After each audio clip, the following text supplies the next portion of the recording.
Okay, stream is green. Just testing out the sound a bit.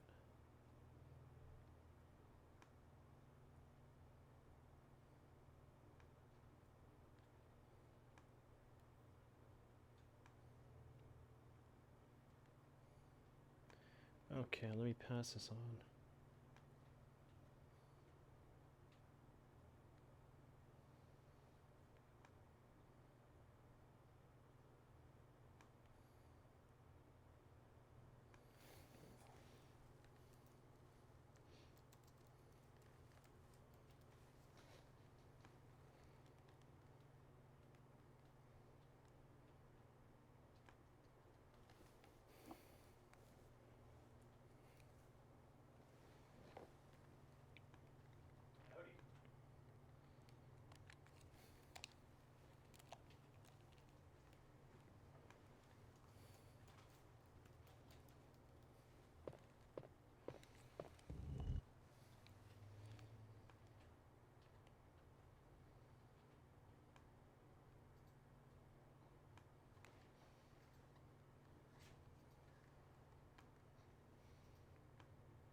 Okay, my Twitter feed's kind of blowing up a little. Let's see. Yeah. Okay.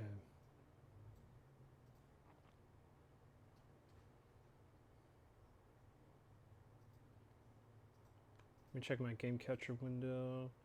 Everything still reads green. Alright, it's time to do it. Okay.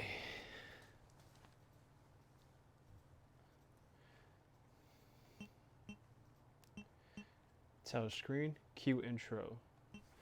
Hello everybody, this is Jason, aka the MadCat Critic, and welcome to another session of MadCAST Gaming, where I will now play Resident Evil 2, DualShock version, though whichever version I play as, it's still going to be the same game.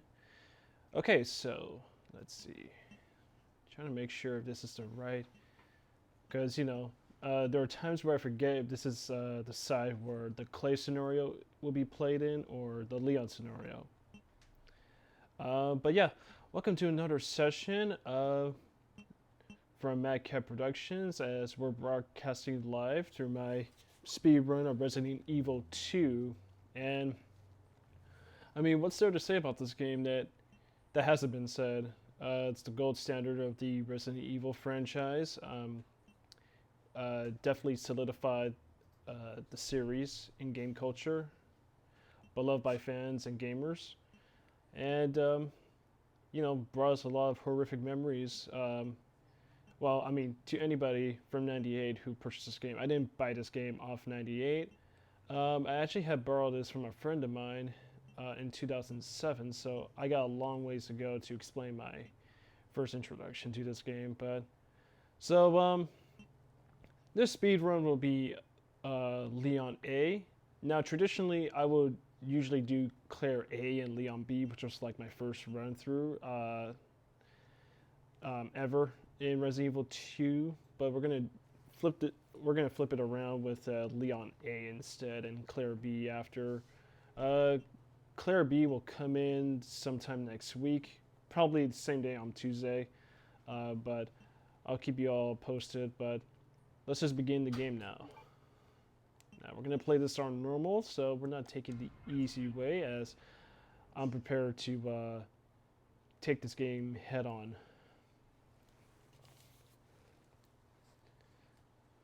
And so, like I said, this is a speed run, so it's not going to be a complete walkthrough, so we're just going to skip the prolonged intro. Well, we'll leave the 3D intro to play it. And then from the restaurant, I'm just going to be skipping a few cutscenes. But for Claire B, I'm going to keep a few cutscenes intact, but we'll still play this in the regular speed run method.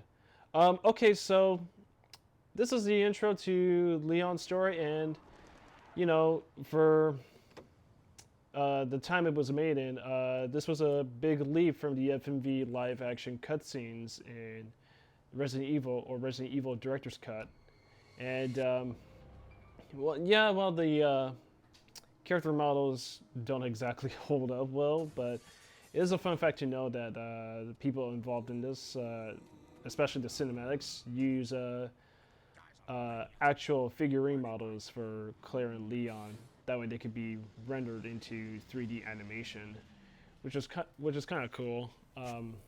But yeah, this is again another zombie infection taking place in a much larger scale, as you know, Resident Evil 2 is known for pretty much upping everything in terms of like quality, scope, and presentation compared to the first game.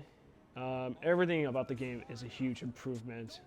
Sounds the voice acting, but come on, it's 98. I don't think people were expecting The Last of Us quality of voice acting, but voice acting is serviceable. And you know, like I said, Resident Evil games, especially the earlier titles, are just like fun, schlocky, high concept B horror movies, B horror movie plots embedded into them. And we're finally going to run into Claire Redfield. And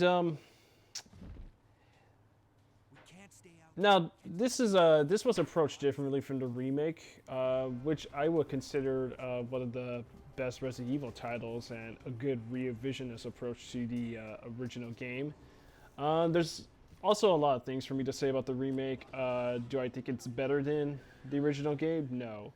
But I still think it's a very phenomenal, I think it's a phenomenal Resident Evil game, just kind of like going back to the roots and sticking to the horror that made it work. And I think, it's good that studios are going back to their earlier classics and remastering them. Oh, okay. Here comes one of my favorite lines, as quoted by Richard Jackson, Valverde, and Oliver Harper's channel coming in. Great cinematics, man. I mean, look at that. I mean, they really nailed the truck and everything. Just great lighting so far. Oh yeah, here it goes. There's a gun inside. There's a gun inside. Okay, looks like we're getting close to the beginning of the game, in which you know, this game takes you right into the center of madness. And right now I'm not gonna fight my way through the horde. I'm just gonna have to like carefully navigate through all these zombies before I get into the gun shop run by Creepy Kendo. Okay, it looks like we're getting close.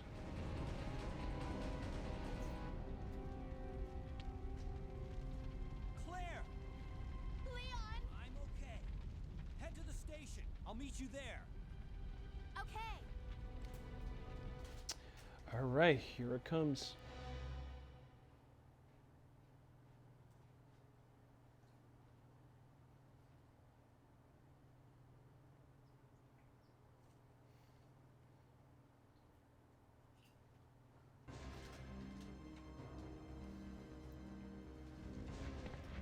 Okay, I'm just gonna go to the right.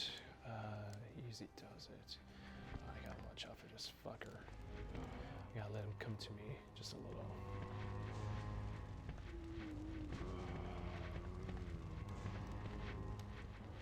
a little.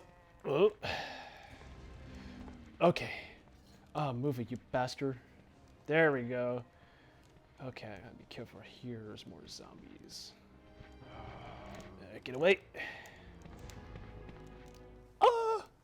I made it scot-free. Not a single bite. And this is going to be tricky here because, okay, so I'm going to be approached by Kendo, but if you're familiar, he dies by a couple of zombies who just burst through the shop window. So what I'm going to try to do is I'm going to try to take the shotgun. I'm still going to end up with at least just 1 or 2 bites, but I gotta at least take the shotgun for myself for when I have to come across the first liquor encounter, because that's mandatory. What's What's going on in this town? I mean, I would just run from it, but I don't want to go to the trouble of, you know, acquiring the shotgun later into the police station stage. I should just skip this. There we go. I think, I don't know, I think it might have just ended, because I don't have the volume up, because I don't want to get distracted by the game audio, but, okay, never mind. Off the subject. Okay, so here it comes, so I'm gonna have to go to his body and quickly grab the shotgun right away. Oops. Okay. Oh, creepy Kendo. Got your comeuppance for hitting on Claire. Okay, I gotta go right away. Oh, no. There we go. There we go. Easy does it. Now, those zombies can't get me, so I gotta grab the handgun rounds behind the counter. And I guess that's about it. Let's move along.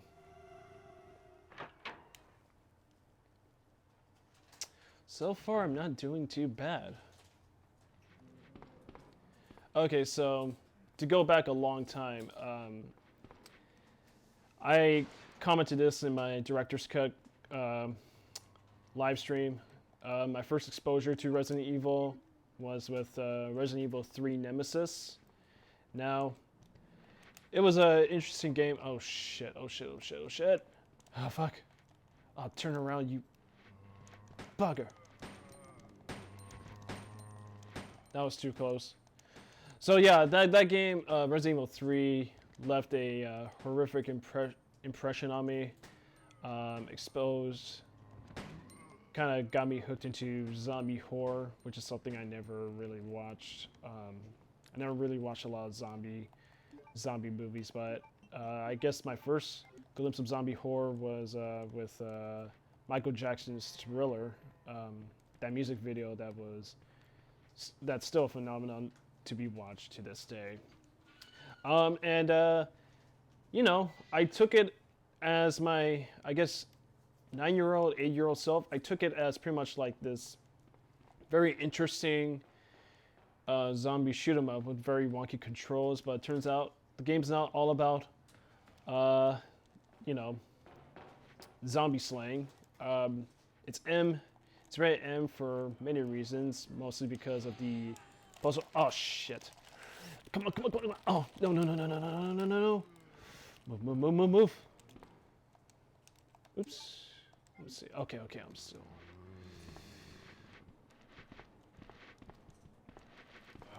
Oh shit! Ah, crap! Oh no, no, no! I'm on caution.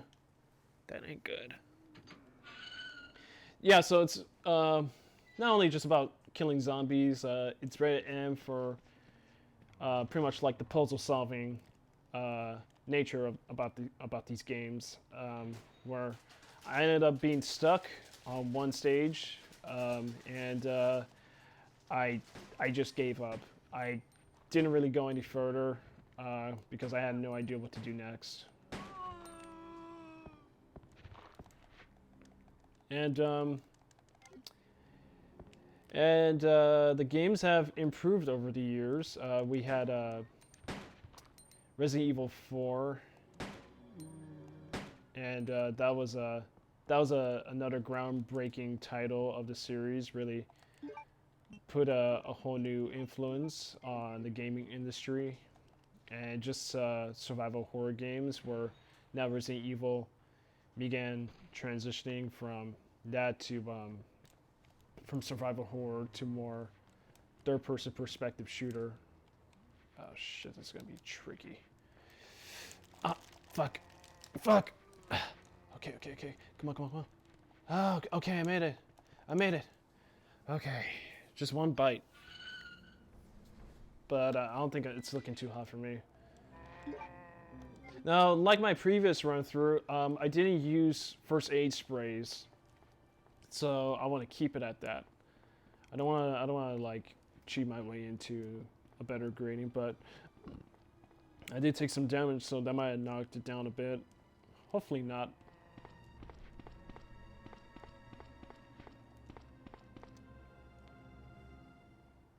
And I got a hold of Resident Evil 4 for the PS2 in 2007, and that game's amazing. It's a whole lot of fun, and it still looks gorgeous to this day, and still remains one of my favorite games of all time I've ever played. Though it's not in my top 10, and it's not in my top 5 of the Resident Evil games because what was kind of lacking about Resident Evil 4 is I was just always fascinated with zombies, and I miss the old-fashioned zombies. And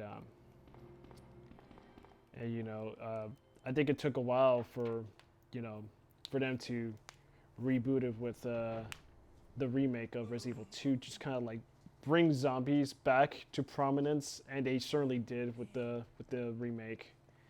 But in that same year, I had a friend of mine from high school, well, just grade school, since we kind of grew up together.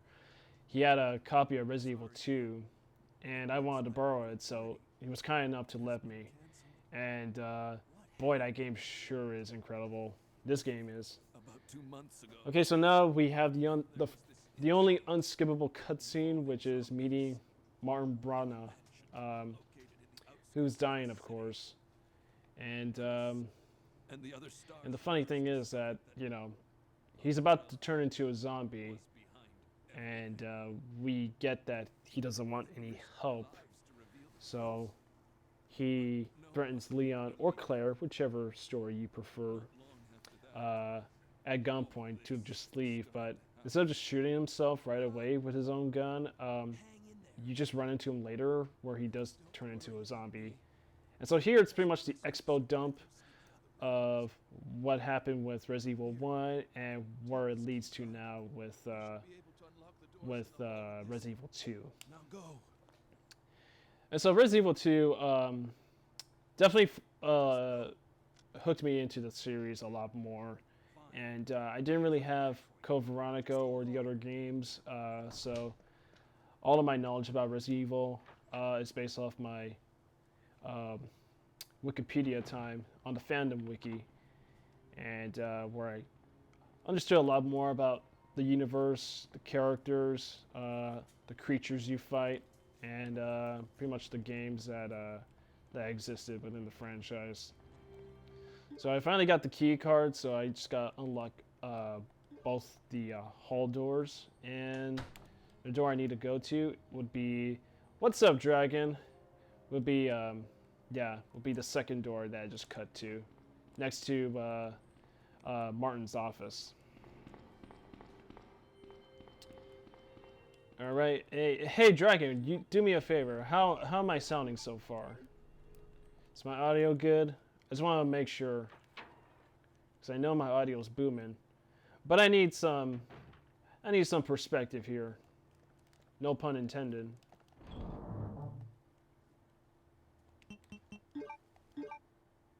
Let me see. Thank you, Dragon. I really appreciate that, man. I just want to make sure. Yeah. Thanks, I appreciate that. Okay, so unlike Claire, where she has a lockpick, I have to get the small keys, and we got a glimpse of the first encounter of one of the newer creatures of Resident Evil 2, which is the Licker, or what I like to call is the skinless xenomorph, skinless alien. And see, what's interesting here is there was a uncensored version of this section of the game where, this guy is missing his head, but then earlier, right here, before it just cuts to the 3D render cutscene, the head falls down, so that was removed. In the same game where later on, a dude just splits it. Oh shit! Oh, what?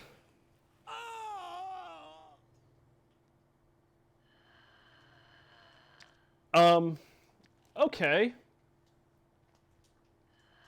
So that just happened.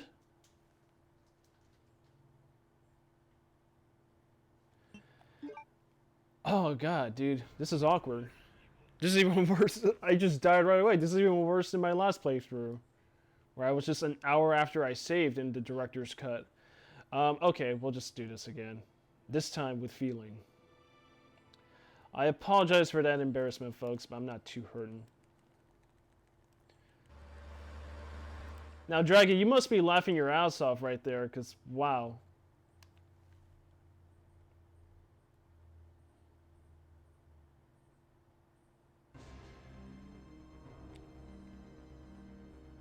And I would have to say, I just kind of like messed up the button scheme. I was hitting one of the wrong buttons to fire, so that was stupid. Okay. Here we go again.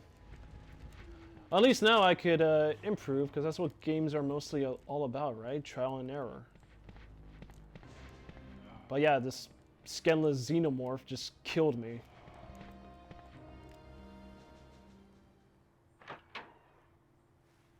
Oh yeah, man, if you have friends on Discord, man, I don't have a Discord, but if you have friends who YouTube, man, that'd be awesome, dude. Who are you? Okay. Oh yeah, so I cannot skip the Kendo cutscene. I'm a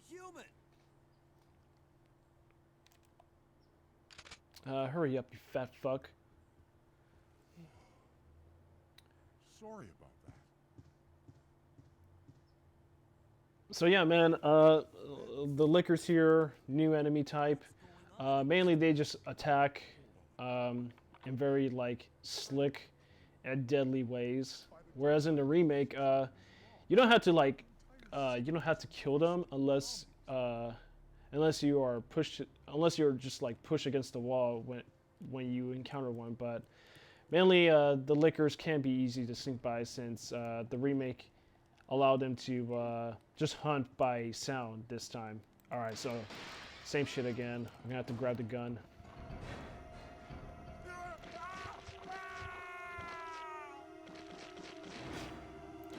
All right, let's go, let's go. Gotta grab the gun, gotta grab the gun. Oh, nope, nope. There we go. Yeah, that third zombie, yeah, you keep on eating. Don't worry about me, dude.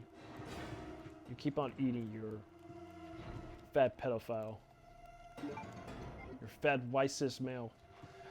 All right, let's go. So yeah, that was embarrassing.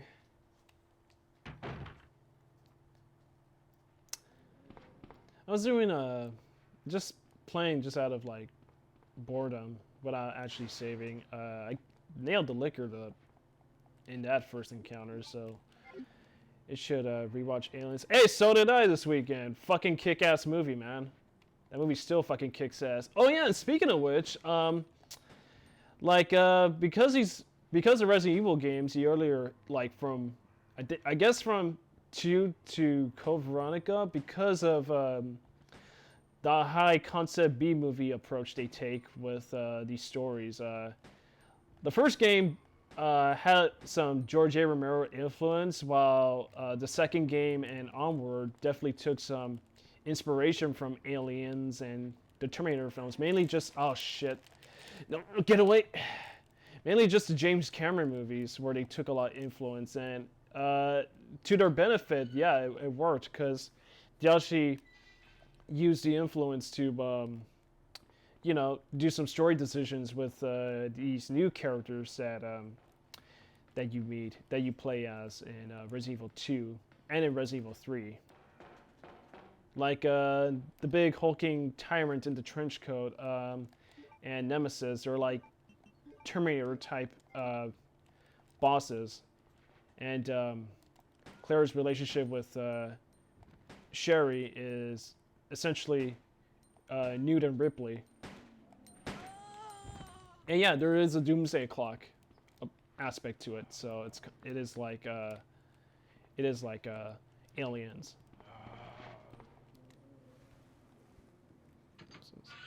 I've also been rewatching. Is wrong, and so is this Alien Covenant run. Yeah, yeah, that the Alien Covenant run was my first hook into Please Rewind, 2017, where I got exposed to Alien Covenant and Alien Isolation, and which species dominated. Alien Isolation, of course, because Alien Covenant's a piece of shit. And yeah, I couldn't agree more with Pat, where he's done with the Alien franchise, and for good reasons. the Alien franchise was dead in Alien 3 because no one liked Alien 3 mainly because it just retconned the events of Aliens. It just kind of removed that happy ending, and you know, it was a much more depressing and bleaker movie, and it was just going back to the roots of the first movie, which I do get, because in my favorite taste, I think Aliens, no doubt the superior film in the franchise. But yeah, his alien videos are awesome. Yeah, I couldn't agree more, man.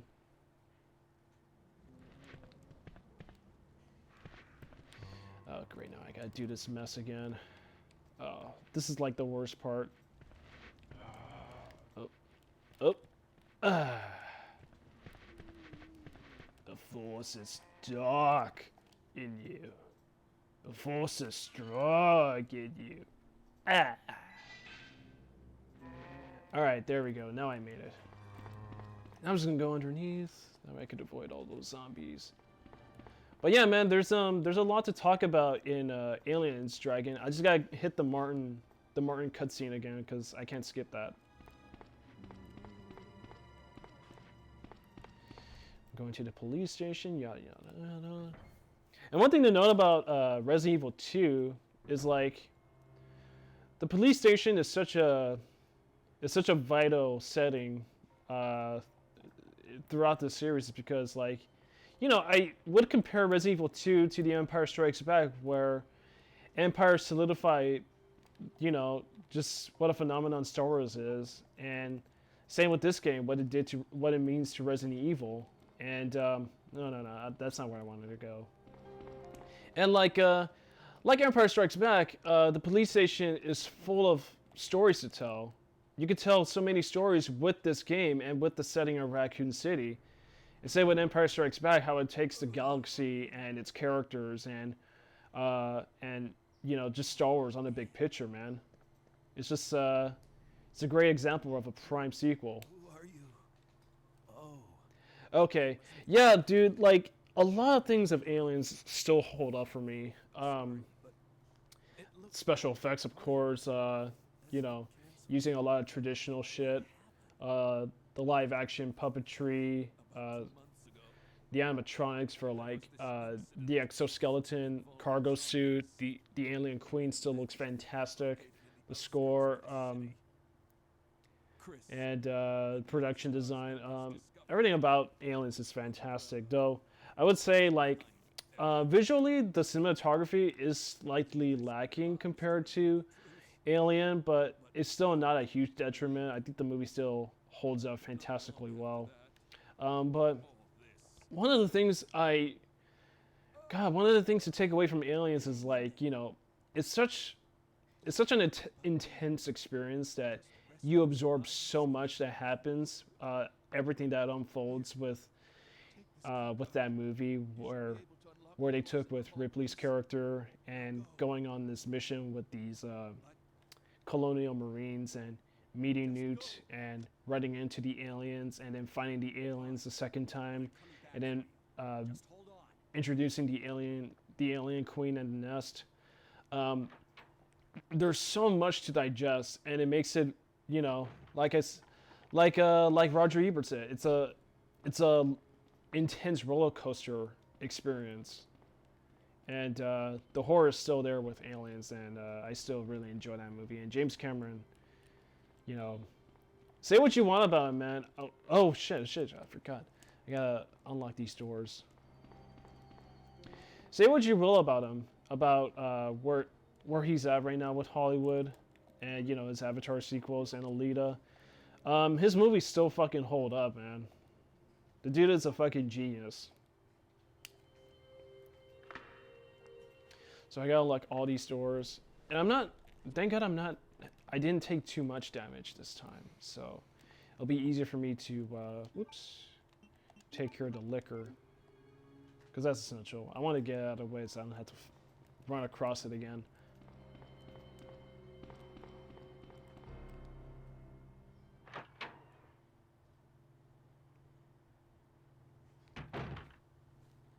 I think my my favorite parts in Aliens, is definitely, like my favorite like portion of the movie is after they encounter the aliens the first time. And speaking of which, there it is again. And you know, from there on, it's just a lot of like intense expository exchanges between the characters, and you understand more about you know, about Hicks and the surviving Marines, and Ripley's ordeal with Burke. Those are my most favorite. Those are my favorite segments of the movie because I just like the build up between the first alien attack and then the inevitable second coming, which kicks off the climax for that movie. All right, here we go. Not this time. Yeah, fuck you. Die.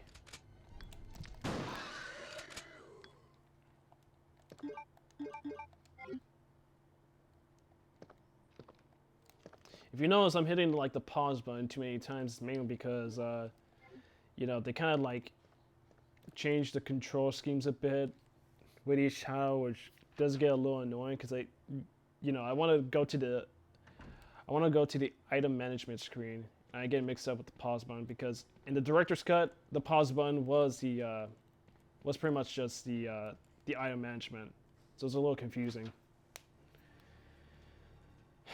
Okay, so now since I got that liquor out of the way, I'm gonna face more zombies, and I'm gonna have to get some items for good use from my item box, and grab the jewels that I will need later on. So that way I just take care of that after. I was gonna need them later for the that little art decoration room. And we should watch the Predator. I swear, I only saw the last act.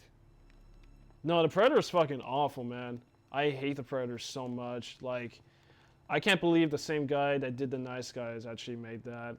Though I will definitely assume that studio interference with all that press that was, you know, that held it back for a decent opening weekend. No, dude, the Predator's fucking awful. Predator is fucking awesome.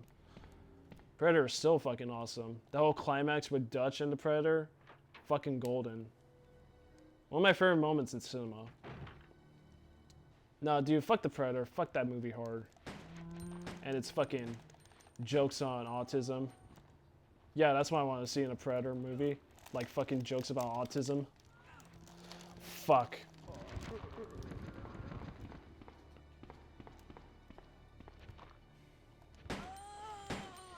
I kind of like that all of those jokes are trying to make the Predator as an inside joke amongst himself. I don't get that. Can you clarify that, Dragon? How Shane Black and the people involved made it an inside joke? Like, did they meant like, regular media meant that they made the movie so bad on purpose? Because maybe that was the joke. No, dude, like, the fucking mental illness shit is fucking awful. It's tasteless. It's like that fucking Michael Bay humor. Like I said, The Nice Guys had better comedy, and I can't believe The Predator just... I can't believe The Nice Guys was followed up with The Predator. Just a fucking bad movie. And it's just so... Like, the fact that... I hate to say this, the fact that Aliens vs. Predator Requiem got the Predator right, it says something a lot about the Predator itself. I mean, the Shane Black movie. Because as fucking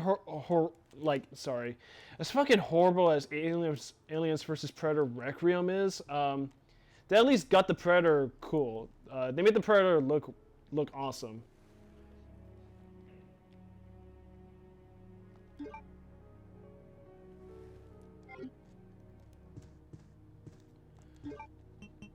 Well, then that's stupid because, you know, these franchises these franchise movies are like they're banking on hundreds of millions of dollars behind it. So the fact that someone would dare to make it a bad movie on purpose, it just shows like just what hacks they are. And the people they got involved in those projects.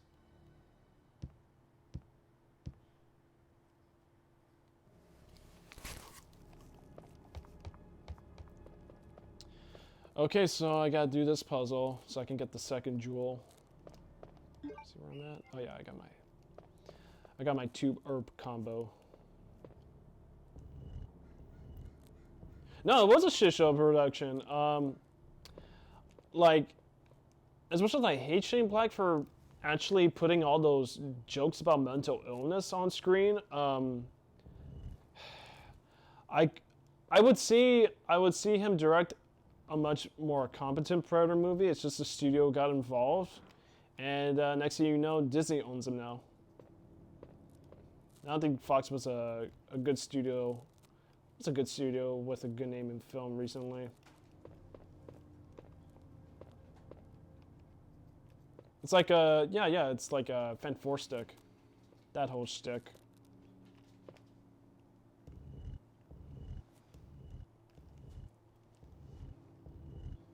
Like, as long as Shane Black he didn't tweet out that he had a fantastic version of the Predator that will never be seen in the light of day, which is pretty much a reference to the Josh Trank tweet that went out when Fent 4 Stick hit theaters.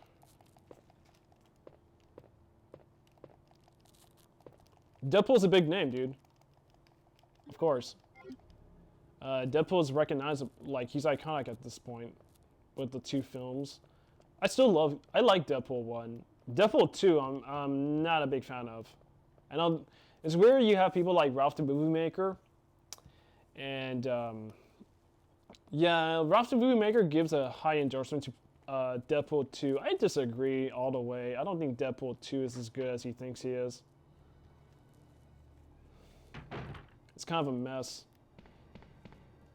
Like, you cut out the fucking kid, it's a better movie. I couldn't stand the fucking kid. And just like, I mean, the whole Suicide Squad aspect could be a movie of its own. And maybe the Cable stuff could be interesting, but it's just like, it's like with Please Rewind. It's just like every 30 minutes, there's like a new movie in process. I think that review is pretty spot on, but I don't think it's like a 6.5 or a 7, whichever rating he gave it. It's definitely like a 5 for me. Or maybe just a 6. I could put it up a 6, because there are some good moments. Like that whole Wade Wilson going to heaven and seeing Vanessa with the depressing take on Me. That was actually nice. I remember a lot of things I do not like about Deadpool 2. TJ Miller, like, wears out his welcome quickly, like right away. He was really bad in it. What else? Oh shit, dude. Fuck. This is really bad. I have to go up there. I forgot the door beyond the statue puzzle is open. God, man, I always keep forgetting. I should probably talk less because I don't want to get myself too caught up with this.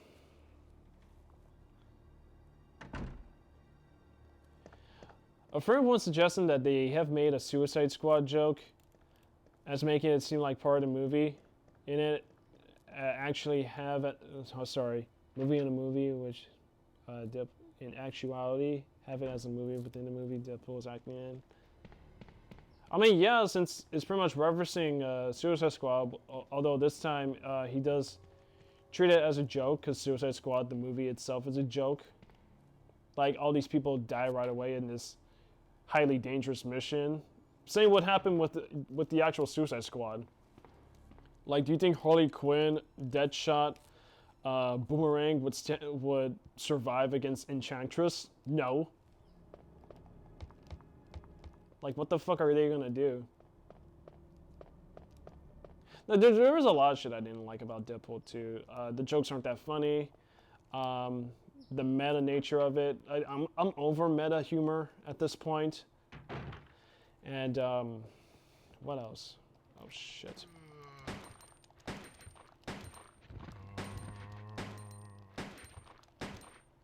Yeah, the kid was fucking annoying. I did not like that kid. And like a Sonic Teenage Warhead, who I thought was pretty cool, is a complete dyke.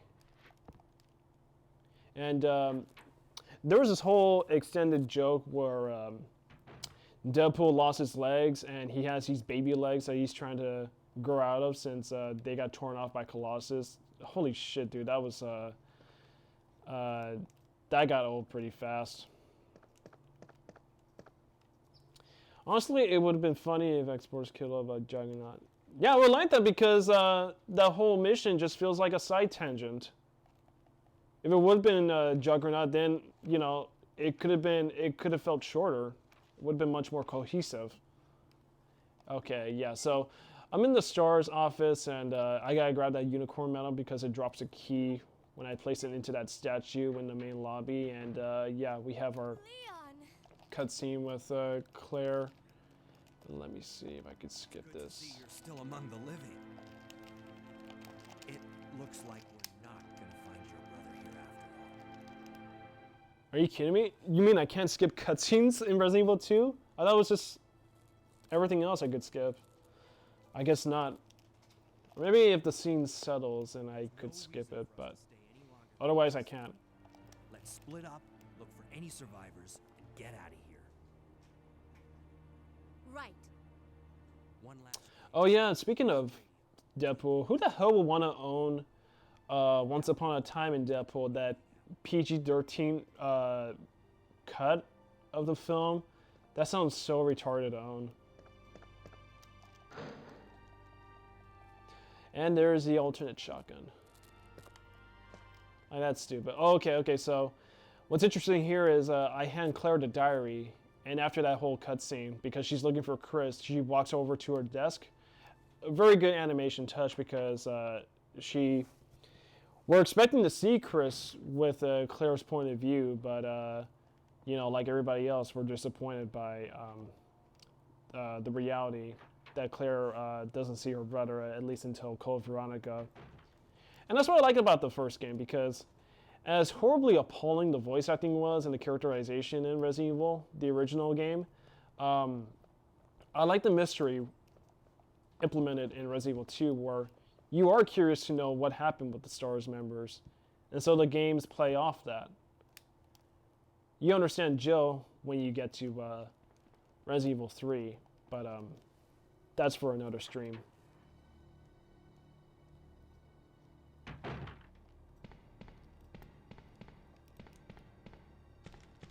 And I would have liked Deadpool 2 if it just focused on Cable. Like, here's my pitch. What if the guy that killed Vanessa got away? And Deadpool is still Deadpool, but he has this huge vendetta that he's going after this whole criminal underworld. And little do we know, his actions are going to affect the future, and that's Cable's future. And Cable has to kill Deadpool.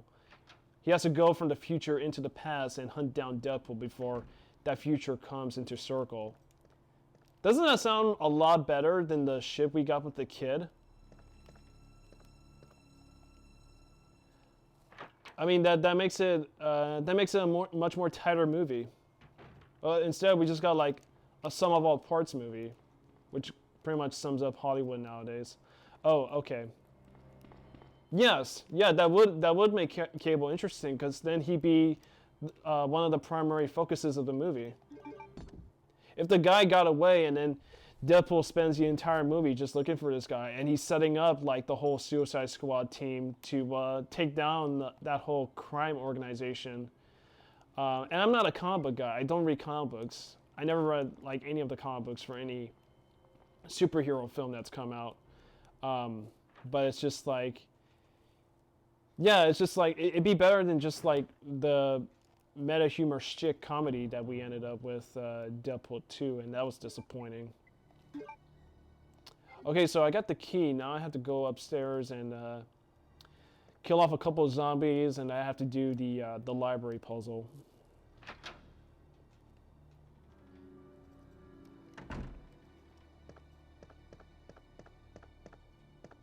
And I don't mind Ryan Reynolds really. It's just like it's not as good as the first movie. The first movie was a lot more tighter because it was mainly about Wade and Vanessa's relationship. Oh, you don't have to correct yourself, man. I totally get what you were saying.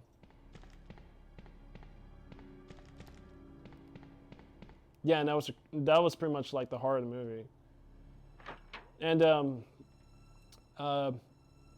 and yeah, you can still have that whole joke at the end where the time travel stuff pretty much retcons pretty much the opening to Deadpool 2, which is hilarious.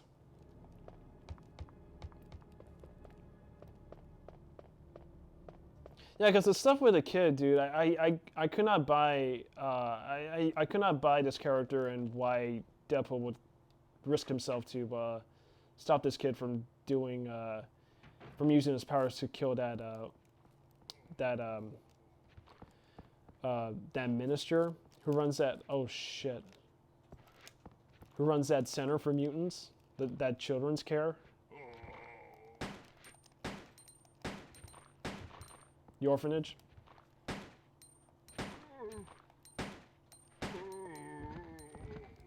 And then you can still have Juggernaut in there if you like. Maybe have Cable team up with Juggernaut. I'm not sure what their relationship is like in the comics, but like I said, I don't read comics. I'm not a comic book buff. I just watch movies. There we go.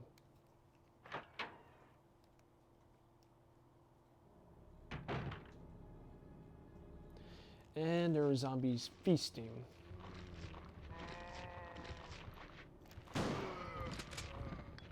Now this I gotta be careful because I use a shotgun, and the zombies are gonna be split in half. But like their top parts will still try to attack me. And this is funny, even though I don't want to mock Richard Jackson, even though I just died right in the opening. There was one funny bit in his live stream for Resident Evil 2 where he forgot to drop the ladder from the second floor like balconies, and he had to go all the way around through the halls and upstairs to this part, and he just like dies after an hour and a half's worth of gameplay, which sucks. That was funny though, but it still sucks. Having to lose all that progress, because I did in my run through with the director's cut. Okay, so I'm at the library puzzle. So now I gotta go upstairs and plummet to my doom and work out this puzzle so I can get one of the 4 components for the access to the sewers.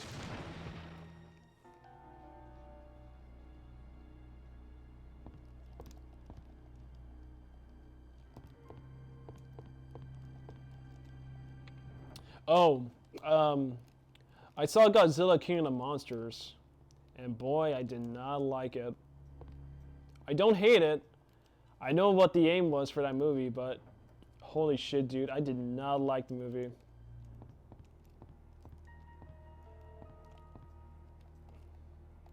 I was actually kind of disappointed by it.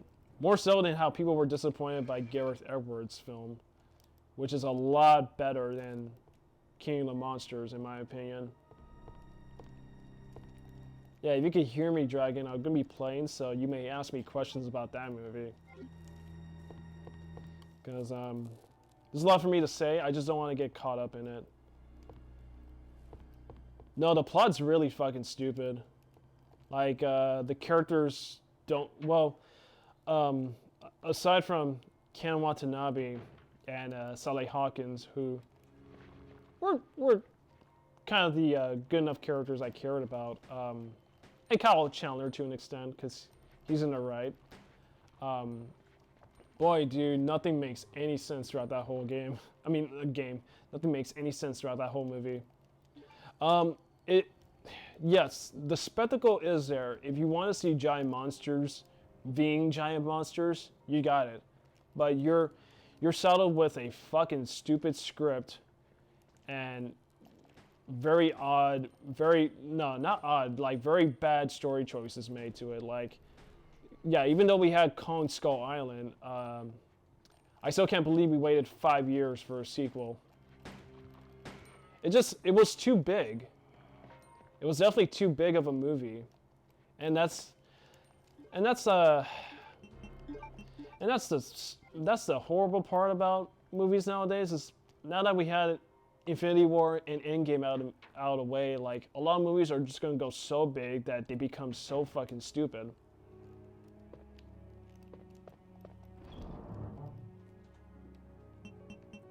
It was the weird part is, it's an extremely well casted movie, King of the Monsters. They got just a great fucking cast. The Rick character from the film is inspired by, well, of course, I think anything will reference Rick and Morty. I don't know who the Rick character is. Is he supposed to be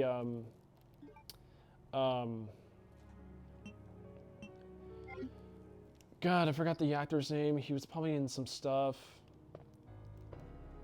It's not supposed to be. Well, there's a character played by the dad from Get Out. Is that who you're referring to? But anyways, while you were leaving it there, yeah, like it's got so many fucking problems, man. Like so many. Yeah, that's the problem, dude. They want to make, and if I did feel like it had a lot of hints of Batman v Superman. Like Batman v Superman, they just rushed that film, and this film was incredibly rushed. Like I said, 5 years. 5 years it took for them to make that movie. 5 years it took for us to get that sequel. And it just lacks a... And it's weird though how reactionary people have gotten with the the crows. Ah shit. Go back to being racist, you fucking flesh eating cocks.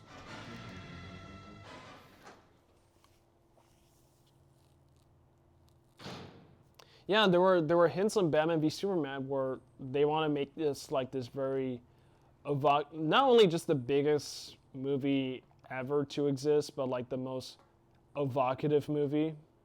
Like it wants to evoke like the awe and meaning of like these monsters existing with humanity. But dude, it just gets so fucking stupid that it just loses all pretense.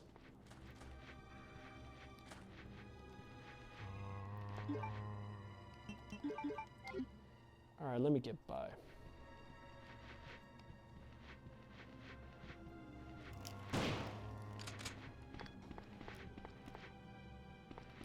Okay, so I gotta grab the valve handle because I want to extinguish that fire from the helicopter.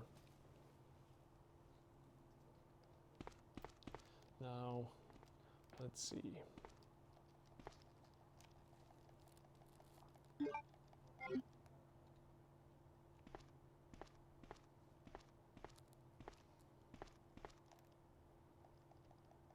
You know what? I would agree. Like the monster action is good to watch. Just it's good to revisit, but as a movie as a whole, for anyone who likes it, no biggie.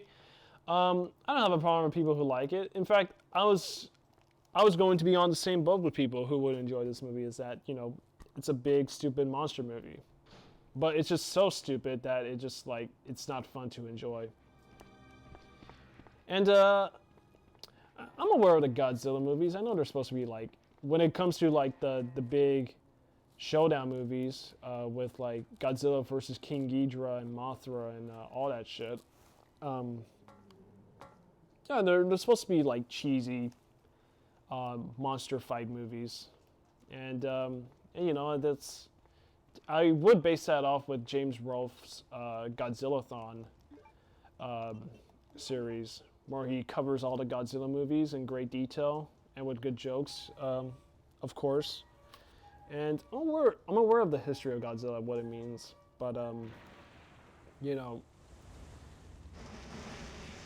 I think the Western film industry doesn't have the intellect to translate a Godzilla movie. They just lack that compared to the Eastern film industry with the Japanese film market.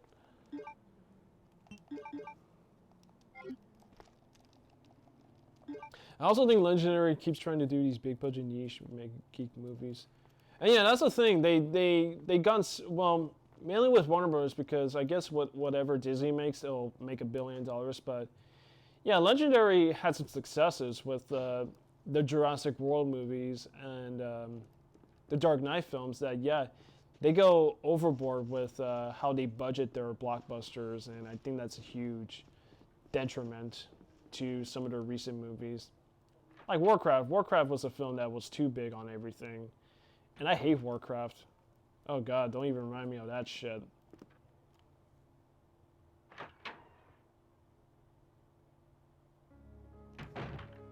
Okay, so I cleared the fire, so I can go into that room and lock the two jewels into that statue. I'm just gonna leave this here. And there we go.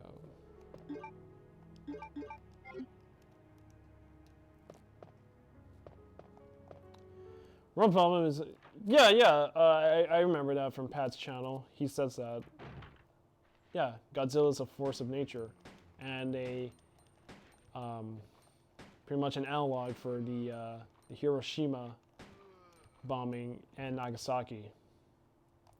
He reflects that the impact and the horror that people had when the atomic bombing happened in Japan.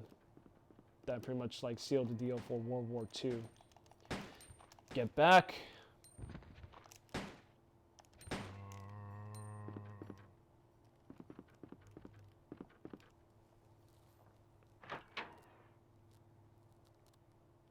No, anime is hard to adapt, man.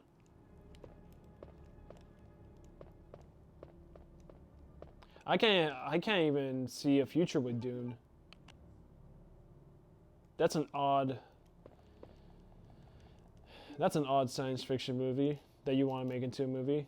I know they tried it once, but like I wouldn't make that fucking movie.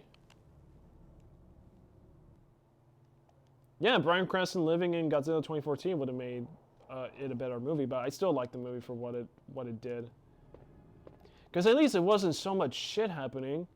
Gareth Edwards, like, you can criticize a guy all you want. He's not good with characters and story, but he knows how to sparingly showcase the action, how to structure it. The guy knows all about structure.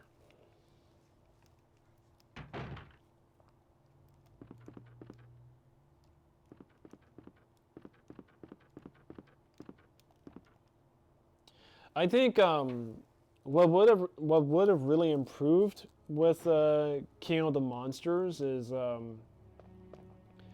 and this is a small issue I have compared to all the other problems. Maybe you should cut Rodan out, because Rodan is really like Rodan pretty much gets like the short end of the stick in this new movie. So that character doesn't really matter much. That monster. It should just focus on Godzilla and Mothra against Ghidorah, because that was where in the initial Japanese film, that's where they really introduced Ghidorah by having Mothra side with Godzilla. I know Rodan was in that initial Japanese movie, but I think for this movie, you could have easily cut Rodan out, because Rodan's just another special effect.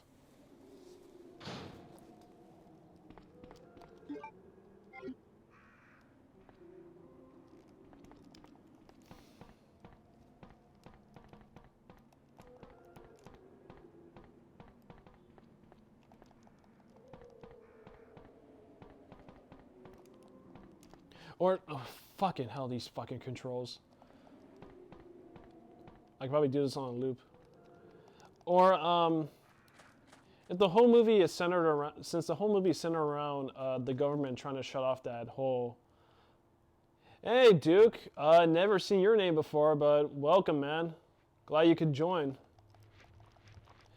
Since that whole movie is pretty much around, it revolves around the government trying to shut off that whole, that whole unit, Monarch, from functioning and from working with kaiju monsters.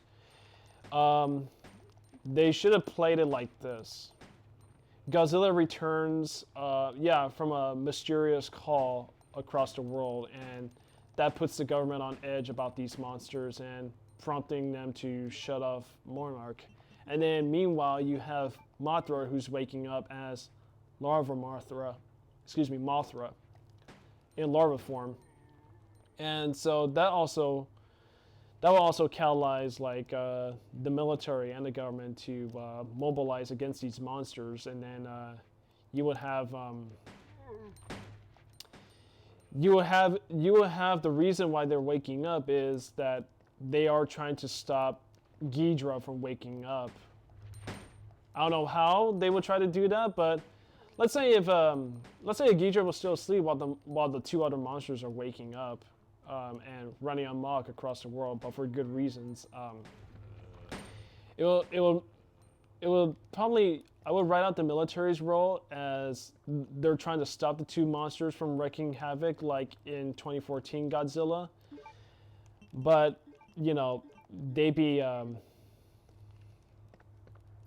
ending up making a mistake because the monsters are actually out to do good. And Sally Hawkins and Ken Watanabe, those are the only ones, man. It'll be revealed that maybe the military might make a mistake in attempting to kill those monsters with the oxygen destroyer.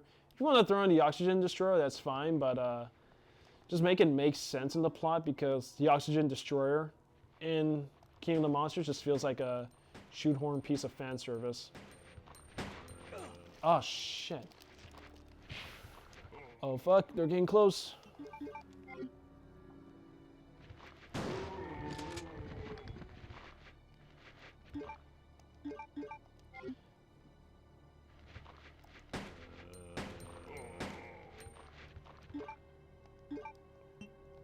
Let's see. I mean, besides the visuals, and some fan servicey bits, I would say. Let's not forget, Ken Watanabe voiced a Japanese-sounding Transformer, man. Sensei. Let's not forget that. If we forgot about it, then Jesus Christ. Oh, you know what? I'm gonna pause the game for a bit because there is a safe with some shotgun shells. I just forgot the combination.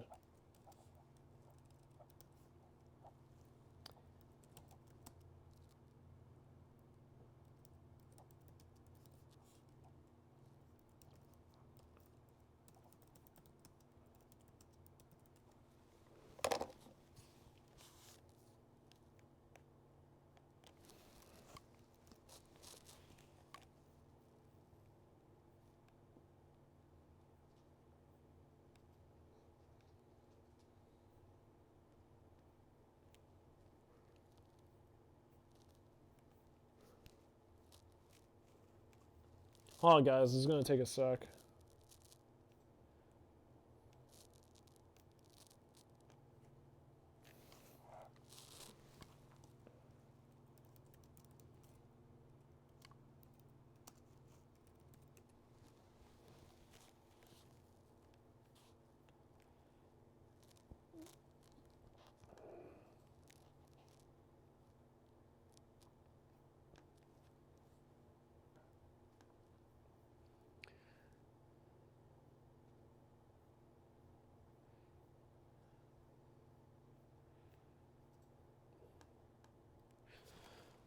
Okay, hold on a second. I'm just gonna have to kill that zombie.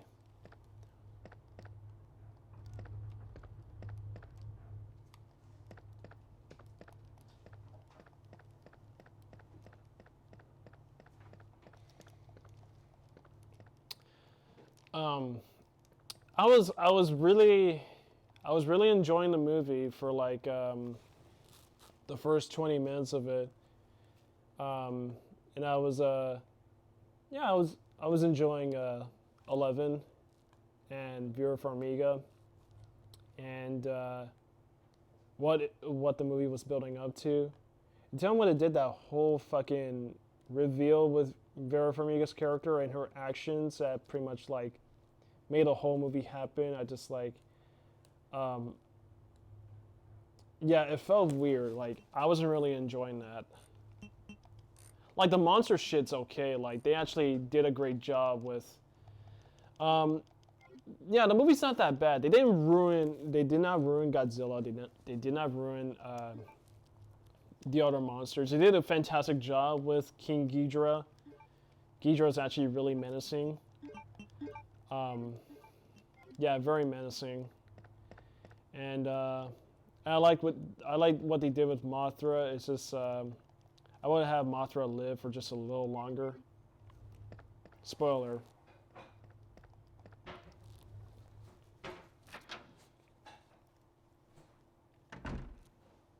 No, none of the human characters are well-defined characters. They're not even characters.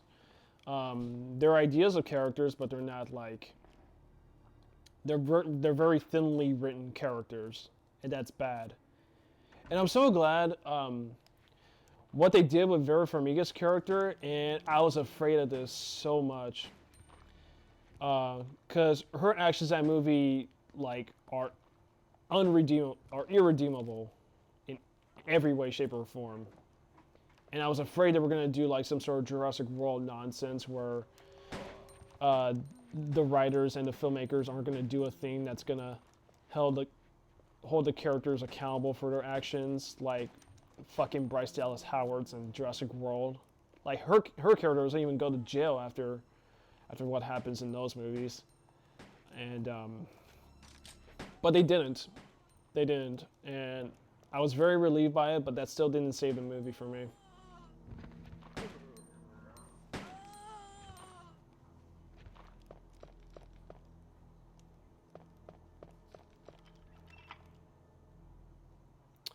Oh shit! So this is where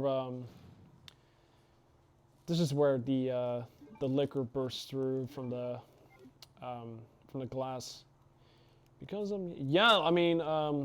Warner Brothers is gonna have to rethink how they're gonna handle this whole cinematic universe. Because I don't want it to die, and let's be real. I mean, with the Universal monster movies and the Godzilla films from then, they were official cinematic universes before it took shape with Marvel. And oh, there we go. Okay, I'm just gonna run.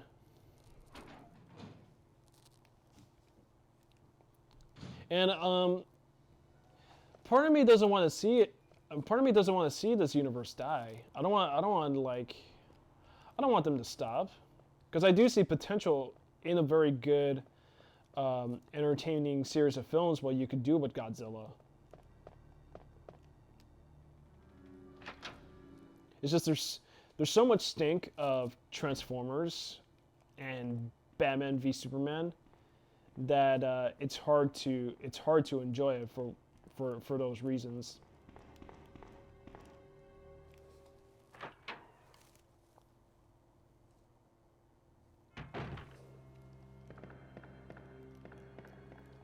I would still say Godzilla '98 is. Oh yeah, '98 is a horrible movie. I don't get the defense that many people have. Brad Jones thinks it's okay, even though it's not really a Godzilla film. I don't know. Did Pat defend '98 Godzilla or '98 Zilla? It's just not a good movie.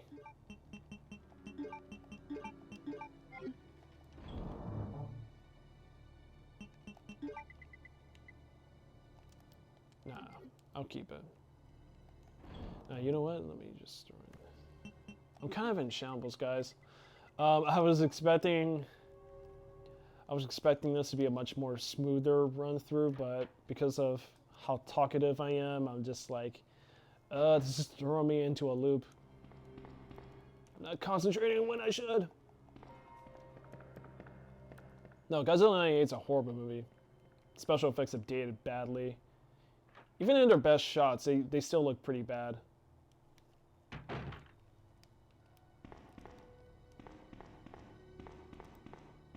Yeah, you know it. I know it, Duke.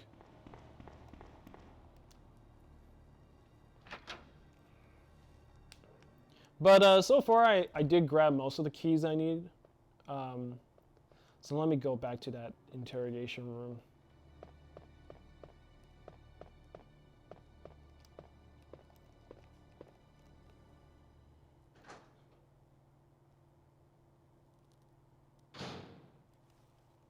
Oh, shit. It's an alien. Oh, wait, whoa, whoa. Oh, shit, oh, shit.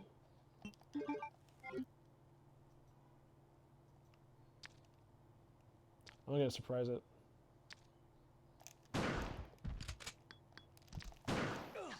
Fuck you.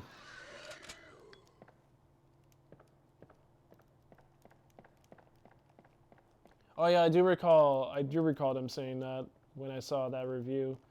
Like the baby Zillas don't have a shadow. No, I'm not gonna take the fucking small key.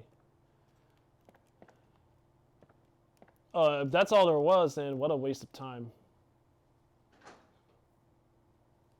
No, the Resident Evil games is all about backtracking. And not just like unintentionally so, but intentionally you do sometimes go back to certain places.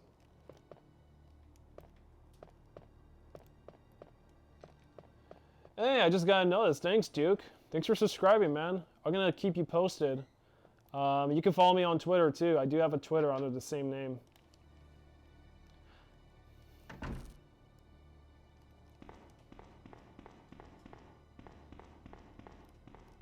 Oh well, now I know where to go. I have to go in the opposite side of Martin's office, and that's through the other door from the first corridor trip I took. But I'm just grabbing some items with me just in case. And there's gonna be a shitload of zombies in that evidence room. Yeah, where I died. On purpose though, because then when I die on purpose in these games, it just means that I'm just gonna stop playing.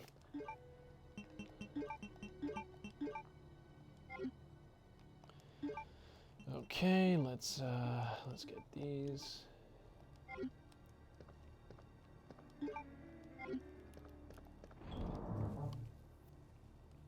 Oh, well, I appreciate the compliment, man. Thank you, Duke.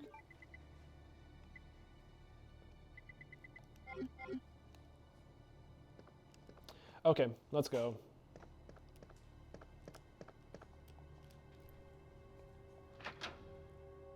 Now, even back to '98 Godzilla, even like the CG when Godzilla actually sets foot in New York doesn't look that good. It's just Roland Emmerich trying to do Godzilla. It's Roland Emmerich trying to do Jurassic Park. You're good, man. I was talking to a roommate. It's Roland Emmerich trying to ape Godzilla. Oh fuck, Godzilla, Jurassic Park. Urgh! Because that was still in people's minds, including Hollywood. As if Hollywood has a mind. Discard. Yes, discard. And this is where we face the mother of all traps. Yeah, I see you fuckers. Nope. Yeah, fuck you. And there's another zombie on my right, but I'm just gonna walk a little further. That way the zombie can walk towards me.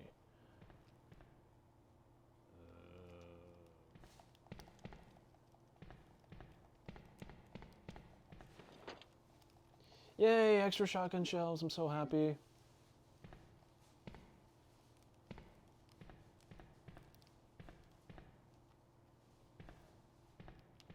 Yeah, there's one right there. Yeah. There you are, you fuck. Oh, no, you don't. Fuck.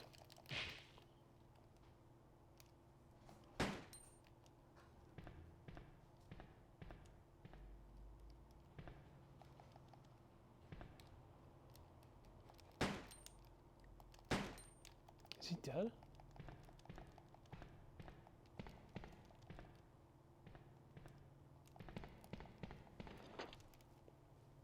No, I've not seen Shin Godzilla. No, I will not be taking the film. I heard mostly bad things about it. Brad Jones says it's lock is broken, can't be opened. Good to know. Brad Jones says like good Godzilla stuff, but a lot of boring, tedious exposition. A lot of government shit. To kind of waste the film down. No, I have no interest in seeing Shin Godzilla. I mean, even though I've seen Godzilla, though, I mean that's a quicker way than watching all the movies because I'm not really a huge Godzilla buff myself. I mean, I'm not a huge Godzilla fan. I mean, I know about Godzilla, but I'm just like I don't watch those movies.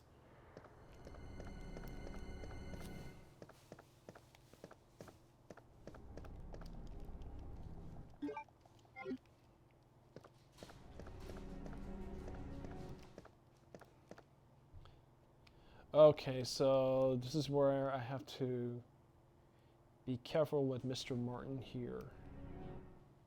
Oh, fuck. Let's see the key. God damn it, why'd I have to be so close for him to transform?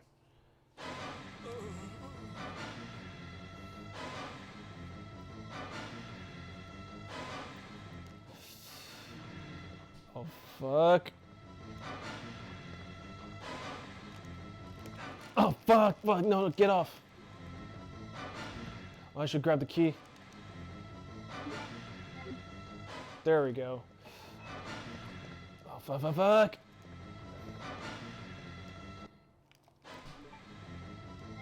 Oh, I'm okay. Well, I should just leave, and fuck, there's a lot of herbs, in some places, I forgot. I'll come back to it. When are you making a comeback?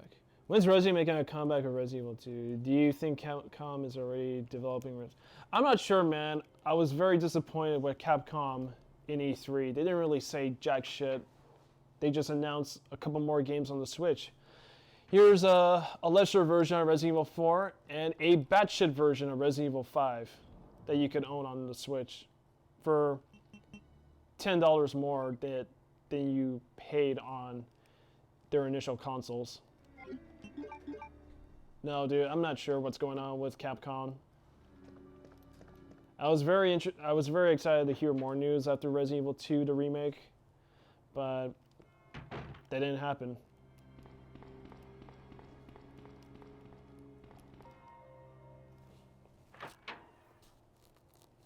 I'm gonna go back to Marvin's office. I had to burp a little. So I have to go back into Marvin's office because I think I snuck past a green herb. Oh, no, I picked it up. I picked it up.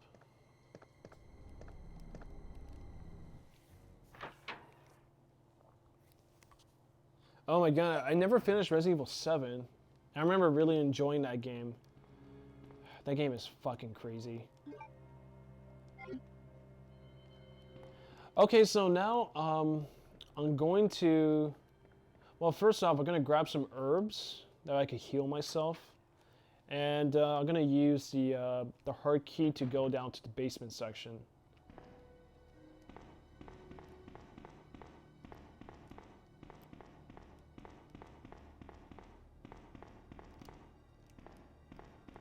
Oh, fuck, there I go again.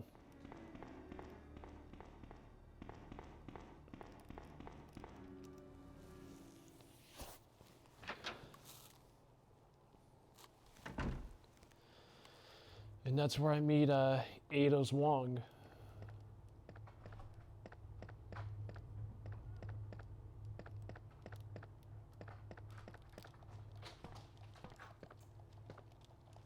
Nah, there was no bullets. Hooray, one less key to worry about.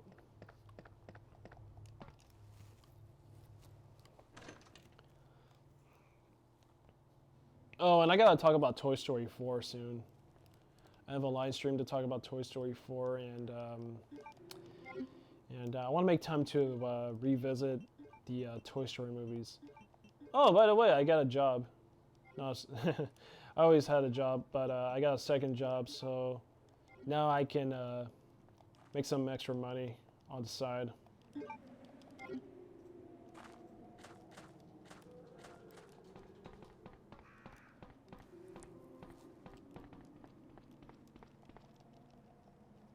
Yeah, so I got Toy Story 4 next to worry about, and I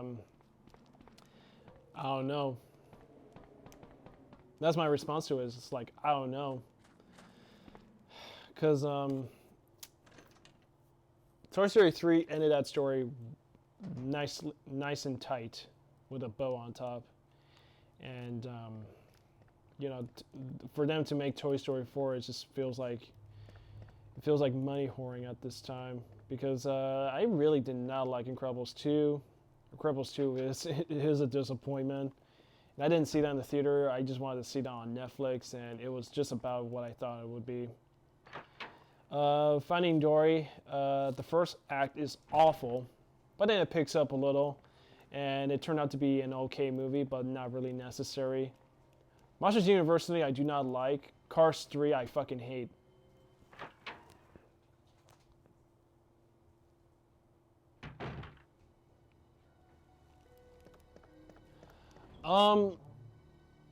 You can, Dragon, if you're curious enough, man. Because I'm curious. I'm hoping it's not going to be the latter, or it's just going to be this generic Pixar sequel that critics are just going to give it a pass because it's the Disney logo.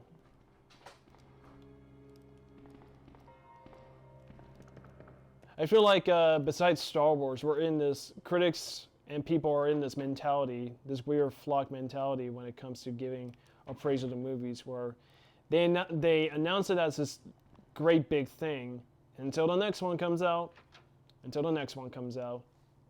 with a lot of like movies with a political correctness push to them. Okay, so I got to go down to the basement where I got to meet some dogs. And I have to run into Ada.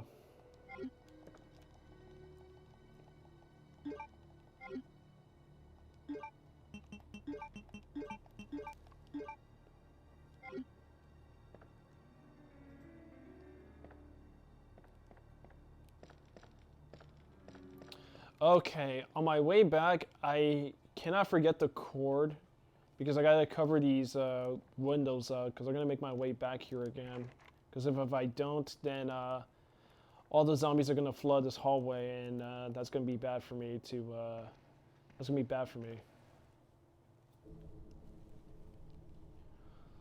So remind me on the cord whenever I oh shit, dogs. When I meet Ada and tabloid journalist Ben.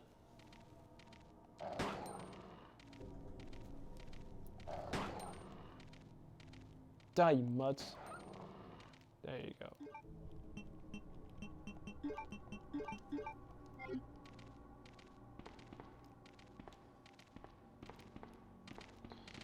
Oh, fuck you.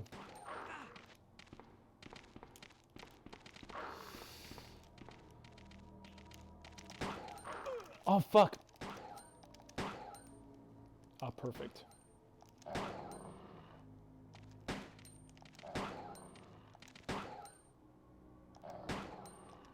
Yeah, dogs are a fucking pain in the ass, man. I hate dogs. Whereas here, if you're not careful enough, they'll waste your health. And the remake, they'll waste your ammo.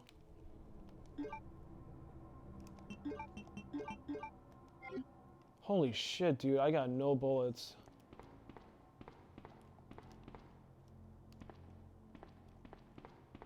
How did that happen?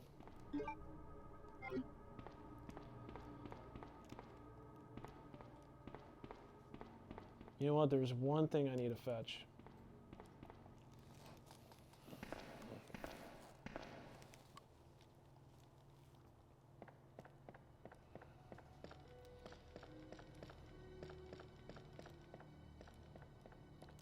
Because downstairs there's a red herb in this little section before you reach the sewer grate.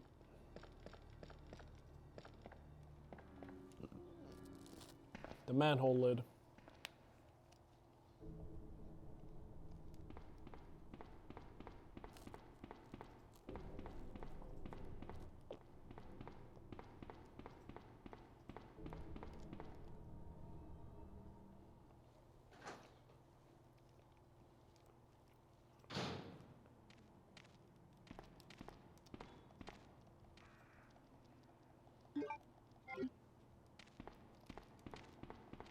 Honestly, in terms of films, between Godzilla and Detective Pikachu, I would have to.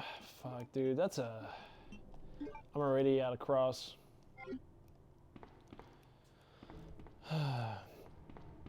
Because Detective Pikachu has some charm, and it's not too big. Where Godzilla is something I do recognize, and I like giant monsters. I don't know, man. That's a tough call. Okay, this is a simple power supply puzzle.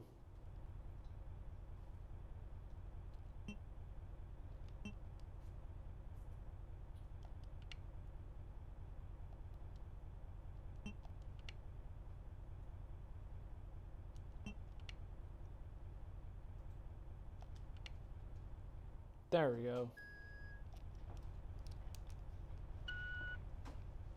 So I unlocked power into the ammunition storage room, so that's awesome. I won't need the map. Thank you. God, more herbs.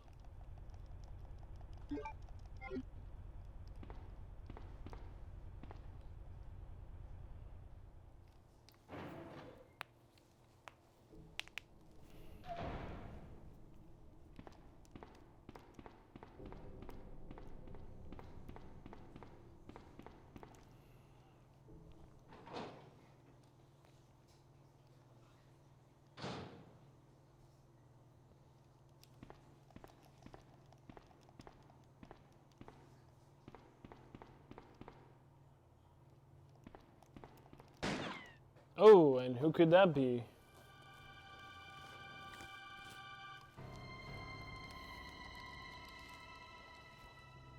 God, such shit. I can't even skip these cutscenes. I thought you could. I underestimated this game in some way.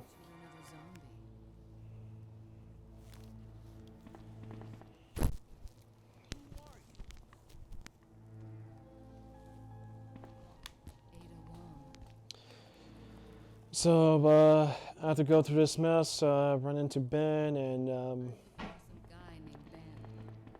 go down into the sewers, where we'll trigger a Ada Wong side mission, and she'll help me grab the club key that I need. I've been trying to find a way inside.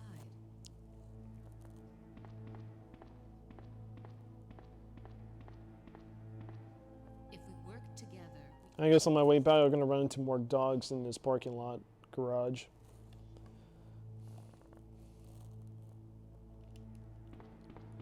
But for anybody watching, man, do you guys have any other questions? Do you guys want to stir up some conversation that I could probably dribble about and find myself lost some more in this game?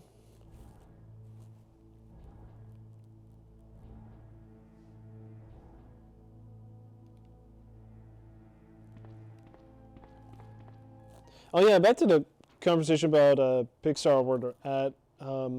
Seems that I have a theory that most of the creative spark is gone with Pixar. And that's mainly because the original filmmakers and founders, especially John Lasseter, with the sexual accusations that were brewing when the whole Harvey Weinstein blew up. Since they all left Pixar, I guess Pixar has all these short film animation directors and storyboard artists, which I'm definitely all for if they want to make a movie, but they don't have screenwriter. They don't have a lot of screenwriting talent to justify the movies that they're directing. And I think with I mean, Brad Bird came back, but again, he didn't really put a whole lot of thought with Incredibles 2, and that was even shocking because it's the same guy who directed the first movie, and he wrote it too, wrote and directed the first Incredibles, and he came off with Incredibles 2, and that proved to be just a mediocre sequel, which I find shocking, and He was working for a branch of and based in Chicago, but he suddenly disappeared. and you got these other names, like one person, this random dude who I didn't even heard of directed Toy Story 4, and some other dude directed Cars 3, and Cars 3 sucks, so I'm not sure if Toy Story 4 can bring anything new. I have it right here, officer. But I'm not Yeah, he did say that in his channel. I haven't seen all the Studio Ghibli films to even see that comparison. Though Toy Story 3 has a Totoro cameo. like I said. I'm not leaving this cell. Incredibles 2 is another example of a sum of all parts movie. It's got like a lot of I'm the only cop left alive. it's got like a lot of mixed bag ideas that don't really flow well into a movie, Look, if you and have to leave with me. it has few good parts, but not enough. But do you even know how to Like get out of the I didn't like that whole twist with the fucking villain. city? Inside the kennel. If it had just focused on Screenslaver, with that weird hypnosis room in that one scene that pretty much caused the whole theater to go into epilepsy, where Elastigirl faces that Screenslaver double. I wish more could have been like that, where it could have been just about this villain playing mind games instead of just using his gadgets to let me use some health. Instead of using his gadgets to and resources to mind control the supers, that could have been interesting. I think the problem with Incredibles 2 that really irked me so hard is the opening. I think the opening is the worst part of that movie. Because, correct me if I'm wrong, The Incredibles ended with the family beating that giant robot and, them stopping Syndrome. And at the end of that final battle in that first movie, you see that the people recognize them again as heroes. So in my mind, the big catharsis was not just like the family coming together, is that the world was ready for the supers to come back. And they were open for more supers, because before that whole battle in the first movie, Syndrome was there just to form that plot with him using his gadgets to control the robot. That way he could take credit for his heroics. That's what I took away from in that first movie. But then suddenly it retcons the ending of the first movie, where the government still doesn't like supers and society doesn't accept supers, and like that's not at all how the first movie ended. Again, it just kind of Last Jedi'd the first movie, where it just kind of like ignores what happens beforehand. And I hate that shit, and I blame Last Jedi for a lot of that, for being one of those sequels where it just retcons the ending of its predecessor immediately.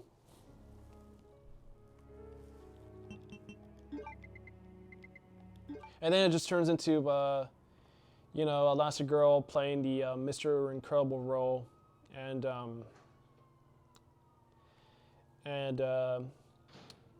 Bob, Mr. Incredible himself, is playing Mr. Mom, and having to deal with how schools are presenting math to students, and Jack having these powers, and Violet, who's just a fucking whingy and whiny bitch. I was not impressed by all that. I wish I were.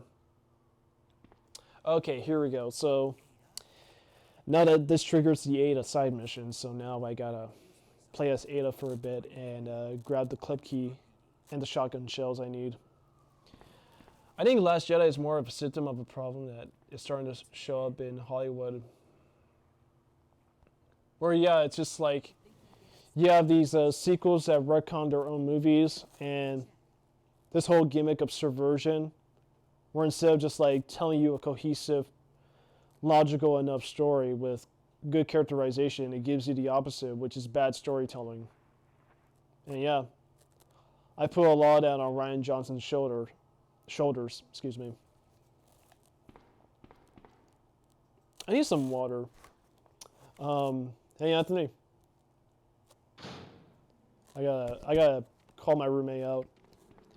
Anthony, I don't think he can hear me.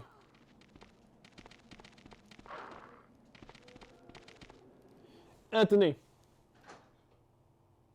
No, he's on his headphones. I'm gonna have to grab water, guys. I'll be right back. I feel a little dried up.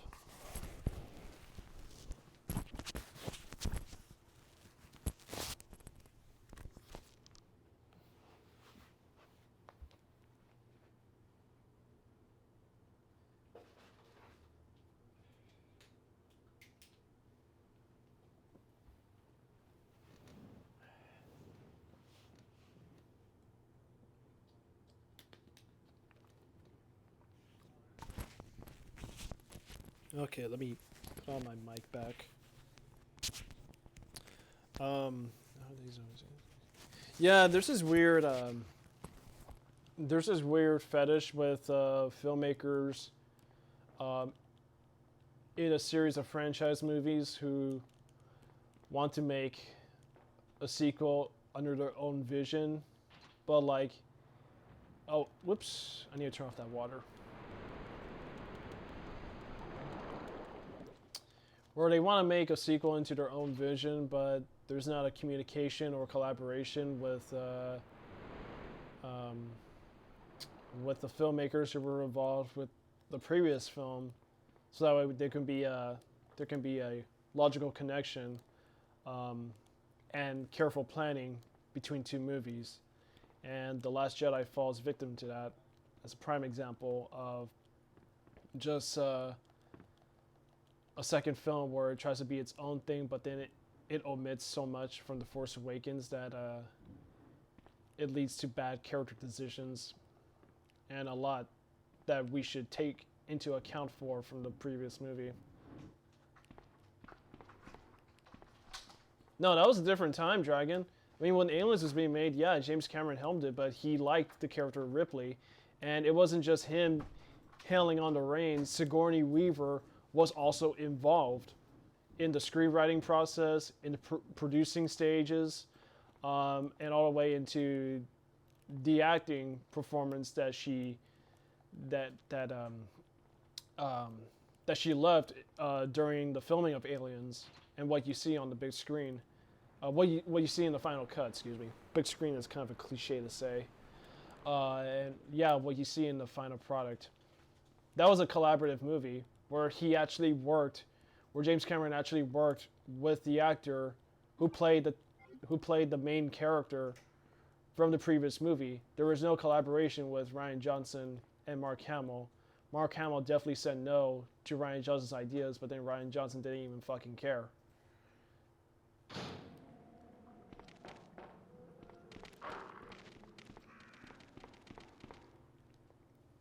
And that's an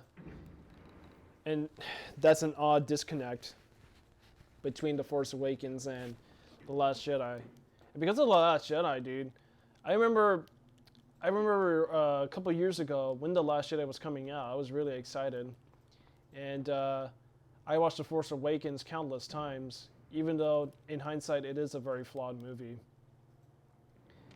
That I was looking forward to what they were going to do with this new trilogy. Fuck you, dogs. You fucking hounds of hell. Fuck you.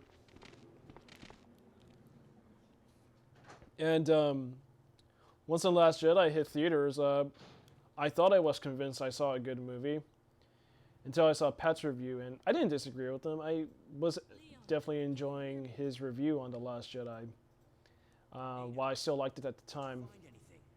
And then because I was working at a movie theater, I would catch The Last Jedi in screenings for theater checks and shit. And I would walk into scenes where, yeah, the scenes like the casino shit, I can't reach the ventilation. the I'm going to have to find another way around. the Luke Skywalker stuff on the island, and even the climax from Snoke's ship all the way to Crate. They were really starting to bug me. And it took me 3 months after I saw The Last Jedi to realize, yeah, The Last Jedi maybe it's not a good. No, it is not a good movie. The Last Jedi is not a good movie at all. And I carefully look at the objective criticisms of The Last Jedi and see the things that are wrong with it, and I would completely agree as a logical sounding person, and not just this blind fanboy who just wanted to praise it because it had Star Wars, because it had the name Star Wars.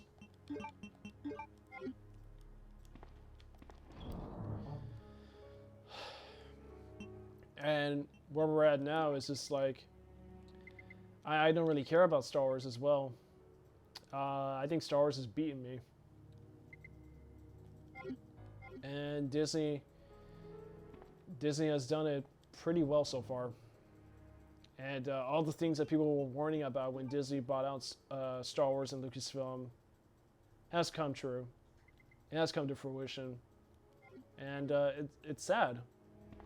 Because I still like the OT, and there are some good things in the prequels. I won't deny that, even though they're not good movies. I just can't believe this is where we're at with Star Wars. It's becoming the thing that I don't really want to associate with now. Oh, fuck you, spiders. Nah, these. Oh fuck. Oh shit. Did I get poisoned? No. Spiders are adorable, aren't they? They're very fluffy. I like my spiders. Yeah, it's becoming this thing I'm grown tired of now, and I find that really shocking. And this is coming from me. Okay, so next, okay, what's next?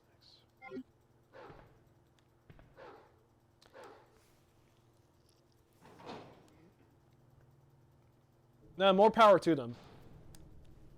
More power to the parents if they want to waste their money. I mean, forget education, forget college education. Just get them a fucking R2-D2 for all it's worth. I think there's dogs here. I could be wrong.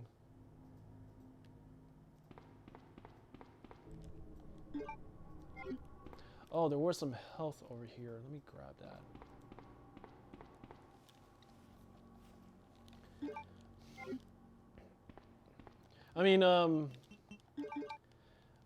I think public education is kind of falling apart.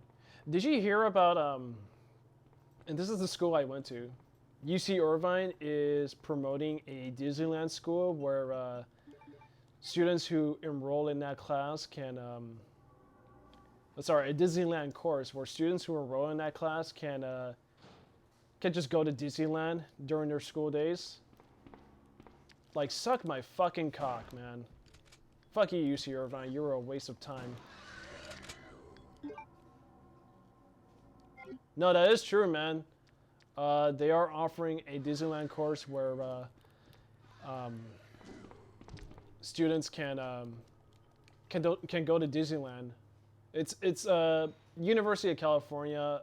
There's an Irvine campus. I live in Irvine, man. I'm just like right in their back door.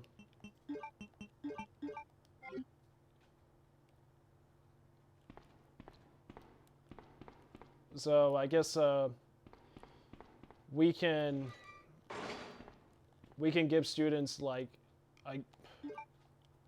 freedom to enjoy Disneyland, but not teach them proper classes about films and shit. I mean, this is where we're at as an education, as an institution. Oh shit, my battery's running low. Okay.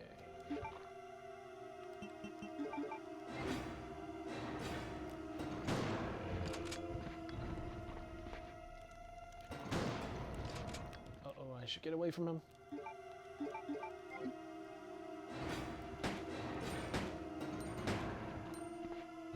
Like, I was reading some things about that class, and I think a student went on Matterhorn like 60 times.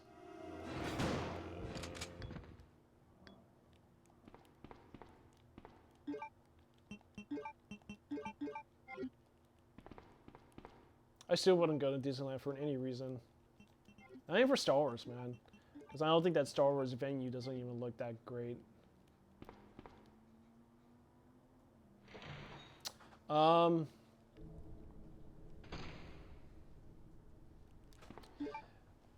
That could be possible, man. He would be mortified because he didn't make this.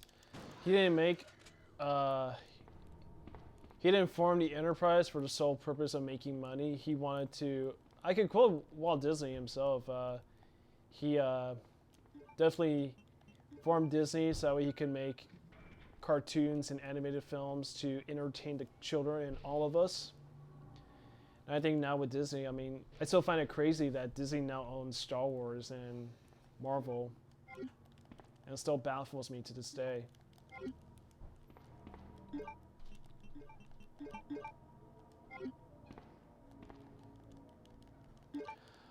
Okay, so here I'm going to take a side pack. I'm not going to take a machine gun because I need the side pack for extra items.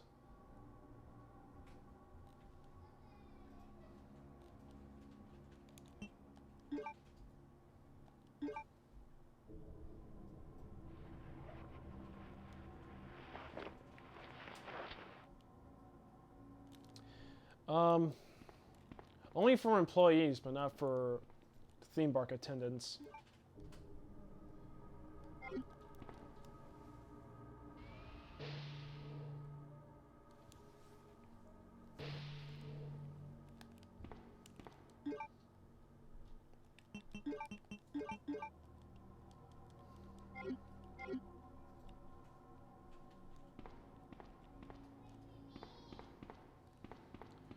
Dragon, you didn't do your job, man. I was supposed to grab a power cable to seal up those windows, all those window shutters.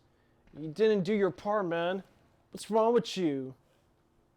How could you do this to me? You stabbed me in the back.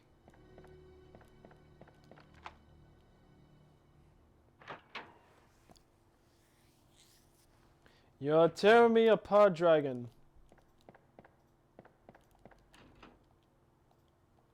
Hooray, more shotgun shells.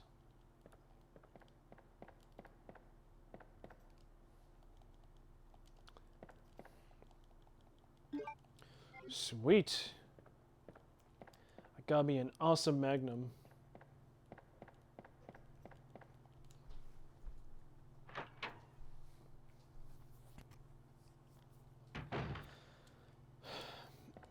And UC Irvine is definitely like it's definitely an oddity of theory-based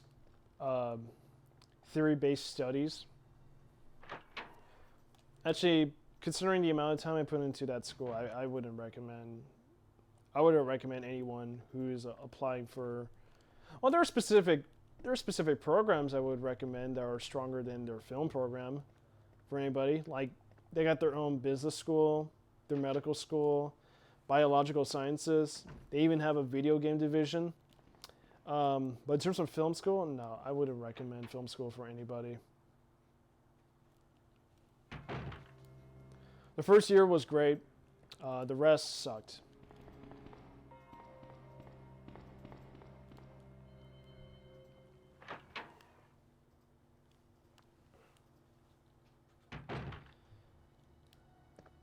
He might as well, as if the franchise isn't ruined enough. You might as well just get somebody who's bad shit at their filmmaking and direct a Star Wars movie. Like even with Colin Trevorrow out of the picture, I don't even like Colin Trevorrow at all. It's not like Star Wars now is in better hands with Rian Johnson after the shit he pulled with The Last Jedi. This franchise couldn't even be more destroyed.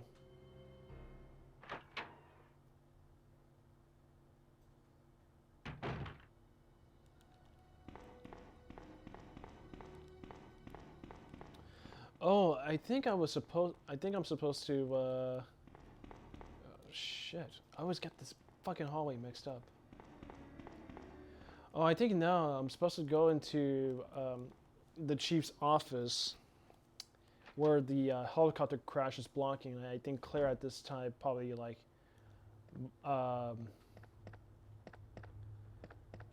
blew the chopper big enough to enter the office.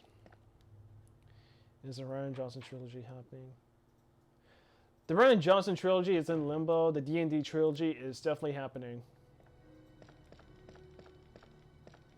Because I just got out of Game of Thrones. Why would they not give D&D the opportunity to make Star Wars?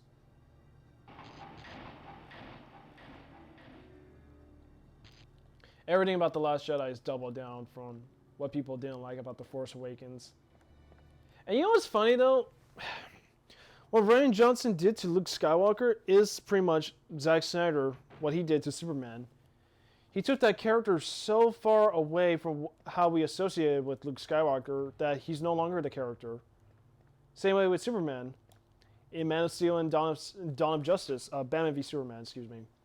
That he's no longer Superman. He just becomes his very... he becomes like a deconstructionist subject of... you know, what it means to be a superhero in reality. What does Superman really mean? And it's terrible.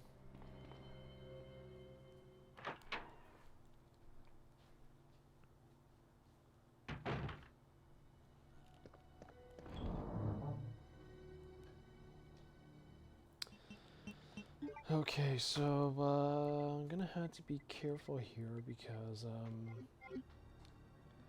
eventually I'm gonna have to fight the boss, which is a G-form embryo that gets implanted into Ben and becomes this chest burster monstrosity. It is like it is Batman v Superman Round 2 or Redux. I wouldn't say Round 2. It's Batman v Superman Redux, Star Wars version. And there's some lickers here. I want to get away from them.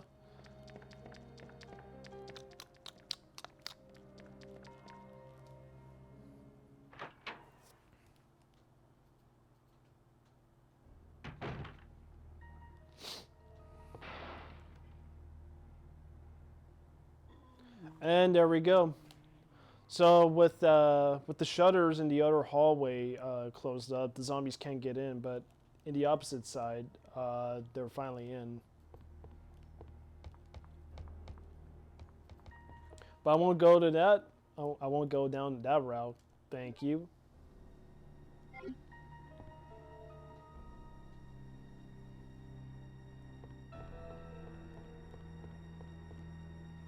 Oh no.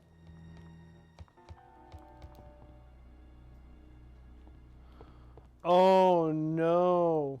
No, no, no. Oh shit, dude. I forgot.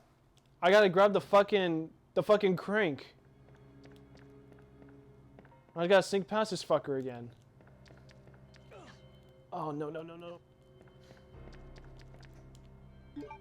Oh my god, this is turning into a fucking shit show, man. How much time am I at? Oh, 2 hours. That's insulting. Oh shit. No, I do have to go back. I have to grab the fucking crank.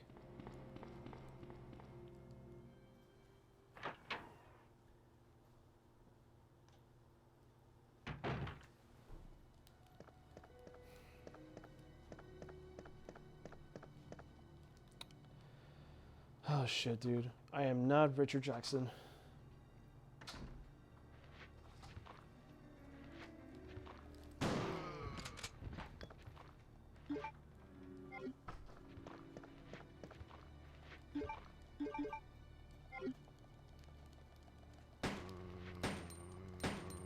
It's not just Zack Snyder fans, man. I feel like they're gonna make conventions out of everything.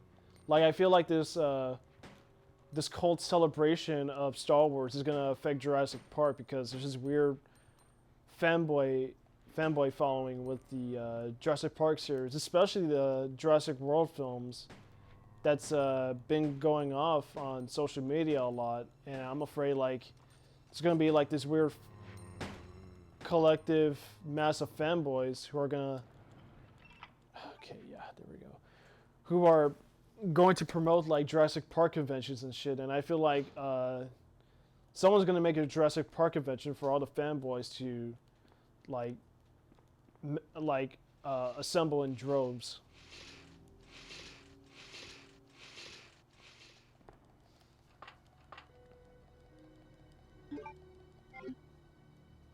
Yeah, man, superheroes are not fucking political figures, man.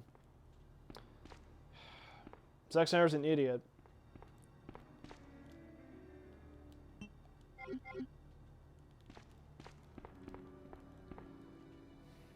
They're not fucking Nixon.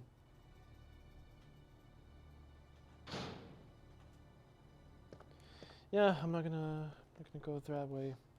No, sir.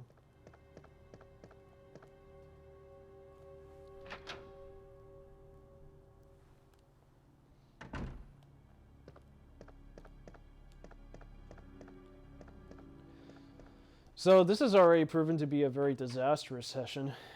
I fucked up a couple times. Didn't go into. I died in the opening of the stream.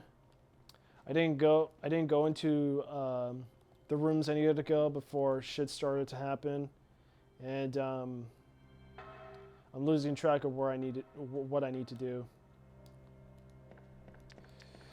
You fucking xenomorph. Oh shit, that was so close, man. That was too fucking close. Imagine if he would have got me. And I would like to say I have not saved throughout this whole game. Hey, which is awesome because the less saves, the better the ranking I get.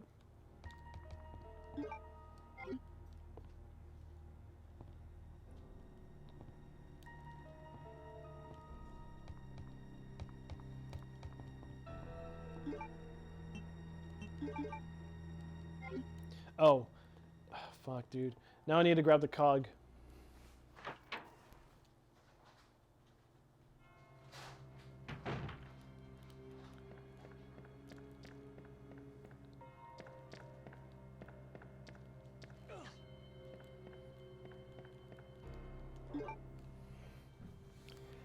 Yeah, Dragon and Duke, if you're watching this, I do apologize for my incompetence.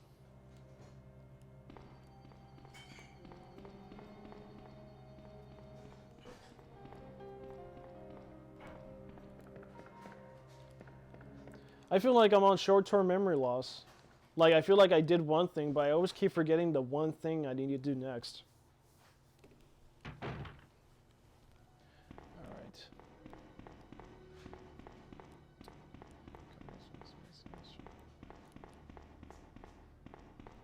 Yeah, I wouldn't know about that, man. I never played Conker's Bad for a day.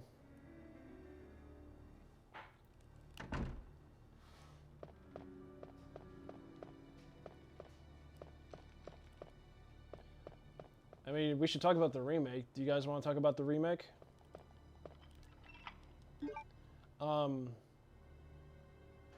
That's a game I replayed a lot. I mean, I probably replayed it like 4 times. An incredible game. Like I said, it just goes to show that remaking a game is probably the better idea where you want to come up with a title for next generation. For this generation that we're in right now.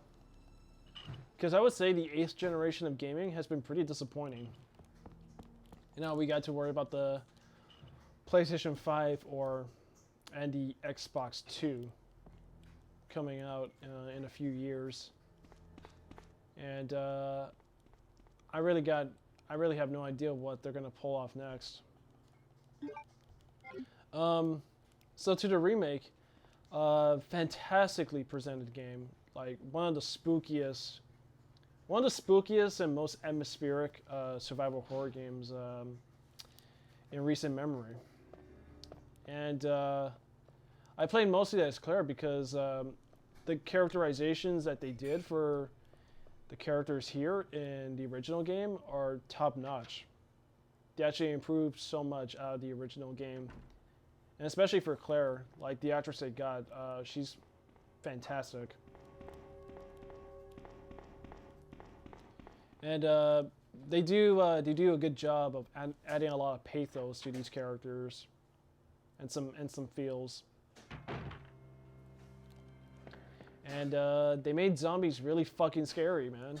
They really did. Like, you know, instead of just here where you could just fucking shoot a zombie with some handgun rounds or just one shotgun round until they go down. No, these guys are. You have to put them down with constant headshots, but even then, like, they'll still come get you. Like, they can withstand headshots to the point that they're fucking invincible. Like, we're talking Return to the Living Dead zombies. And that's what I like about that touch they did, because they made the zombies really fucking scary. Like, you have to avoid them at all costs, and you have to use ammo sparingly at all costs.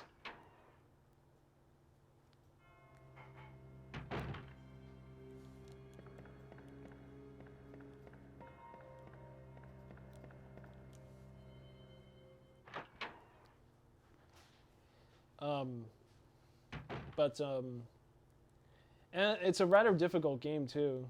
It's really difficult at times, especially with how they approach the zombies and these other creatures you recognize, that you have to be very careful of how you oh wait, the cog wheel's supposed to be set on top. This is where I have to set the crank. Yeah, you have to be really careful of how you manage your ammo. And Mr. X is fucking terrifying, and I like the little details they added, like when you know he's close by, you could hear like his fucking heavy footsteps just sounding off across like the hallways where you don't see him. You know he's around, but you will expect to run into him.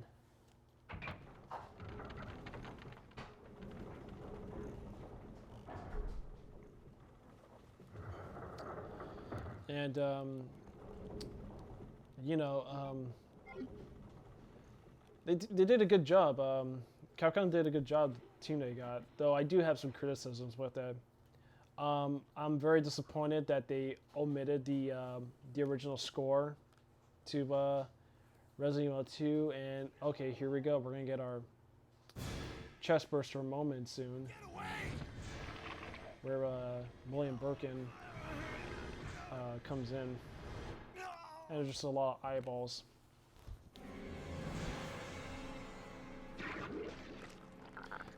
I feel about there's some great gore moments in Resident Evil 2, like the stand-up moments that you recognize from the original game, like the chest burster, like ripping apart the chest. It's blatantly a chest burster death in the remake.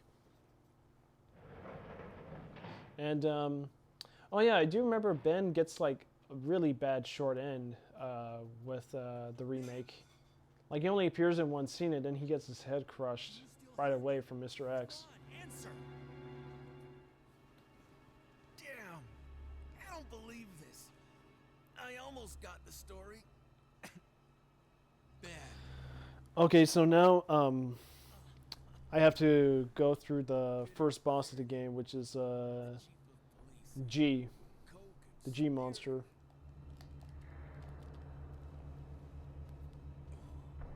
Get that scum. Make him pay. in there, Ben.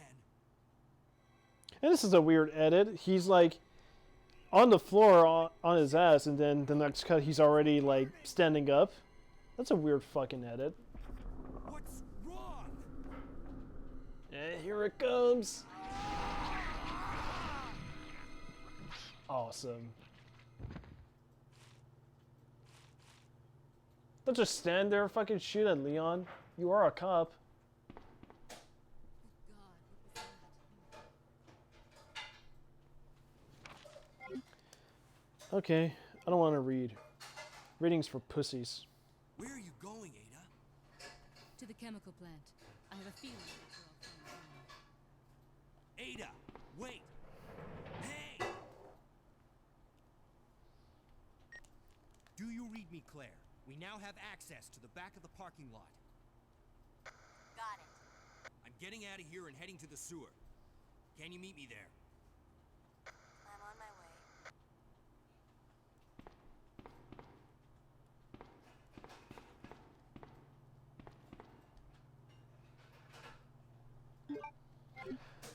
I should take some blue herbs with me in case I get poisoned by a spider.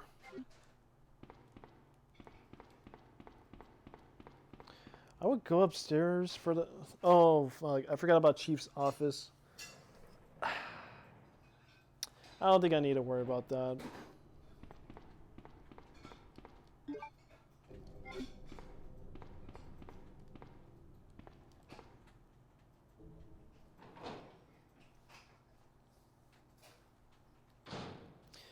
Now, as I recall from Richard Jackson's walkthrough of this game, it takes 5 shotgun rounds to put down G, so I'm going to make this quick.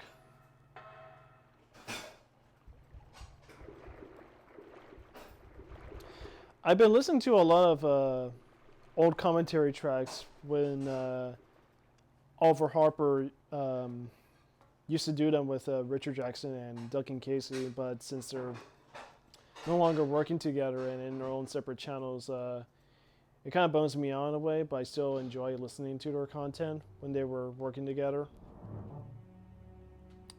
Now, I think this is a good moment for me to save the game, so I'm going to save the game right here.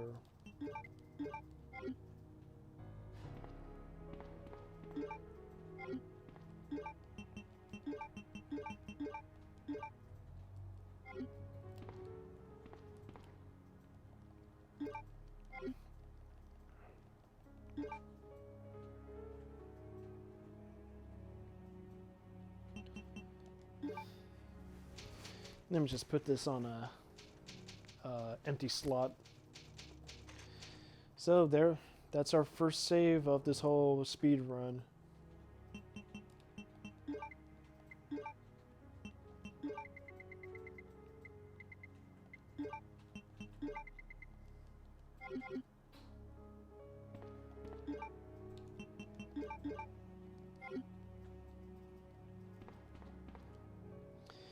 Now, I would have to be careful because G is going to spit out some baby G's to crawl towards me. If I'm close enough, he's going to hit me with one clean claw slash if I'm not too careful. Alright, let's do it. There's a little mutant fucker. Jargon, I haven't heard anything from you, man. Talk to me.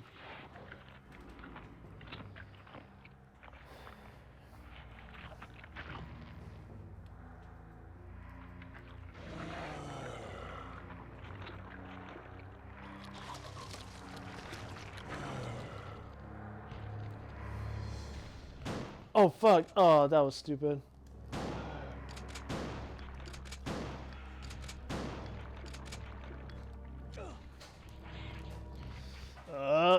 Oh.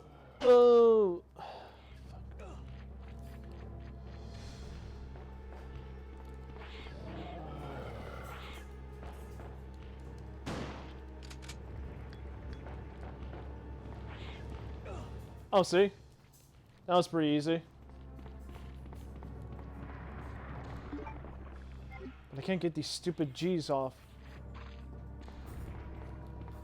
Oh shit, he's not dead. Oh fuck.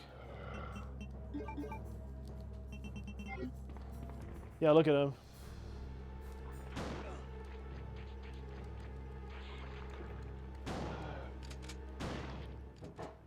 There we go, fucking die.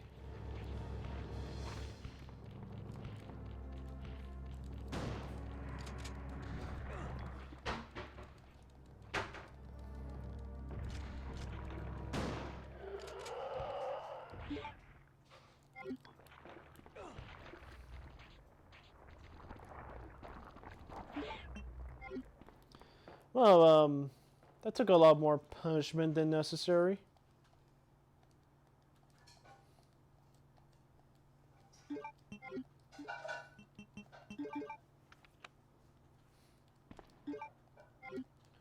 I'm saving the Magnum for my first encounter with Birkin.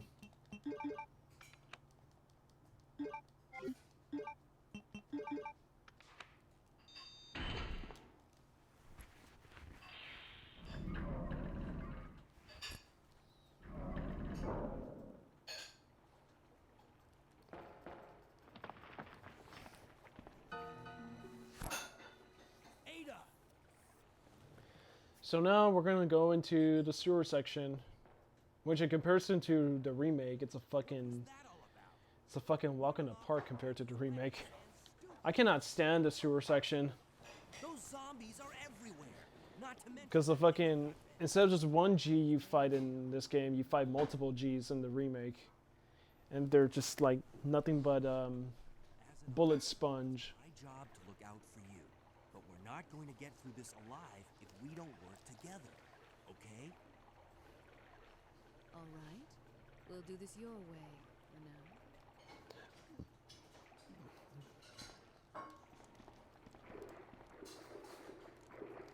I was saying when it comes to the partner aspect, Leon's is definitely a lot better than Sherry because Sherry's little, so she can't do anything.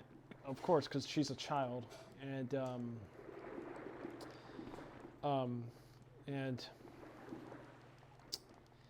well, whenever you had to run next to her, if you get too far, she just kneels down, and she can't keep up until you just get close enough to her to enable her to go with you across the maps, and that's pretty annoying.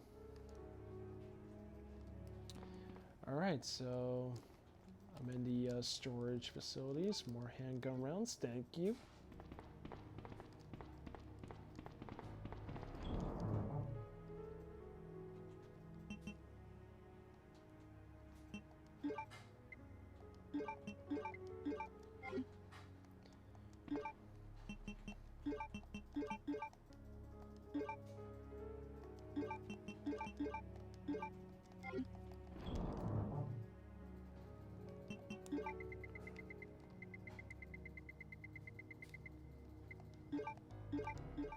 Oh yeah, and this is where I'm gonna encounter the alligator soon.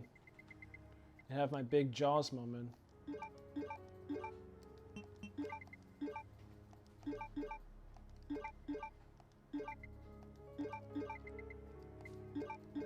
Oh, I'm trying to like organize my shit. There we go, much better. All those Predator sequels or just another... Well, they didn't make their returns with the Predator, so kiss that franchise goodbye.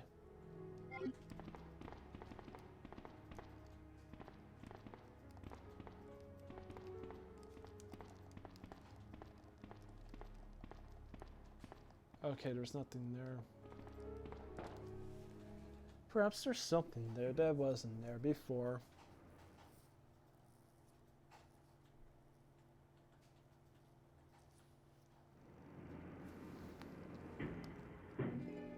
Okay, now we get our first glimpse of Annette. Ada! Heads up! The remake caught that on point. Leon, that woman was... I have to talk to her. Hey, you know, Disney owns Predator. Disney wins.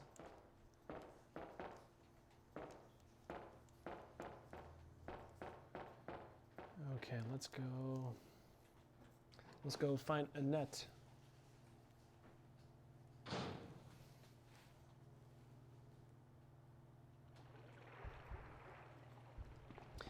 Does it seem too coincidental that the Predator killer at the end, that the Predator was basically an Iron Man mask suit? I hated that like people can operate Predator suits and weapons because it just kind of takes away the menace of the Predator. Oh, okay. So I had to pick it up when Leon gets up. When I play as Leon again, then I had to pick up ammo. No, and it had a stink of Independence Day too, where humans can now operate alien weapons with the Predator arsenal. I hated that shit, dude. I hated that shit so much.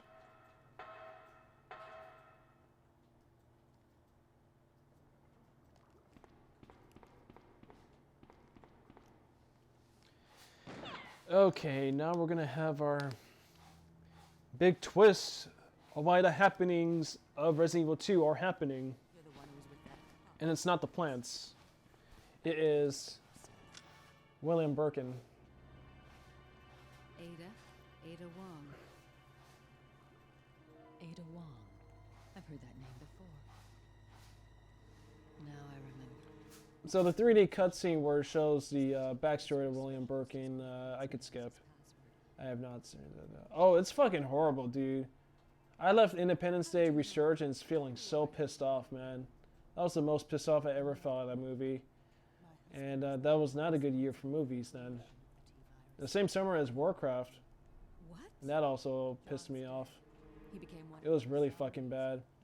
It just felt like a knockoff of 2012. And I mean like Shortly.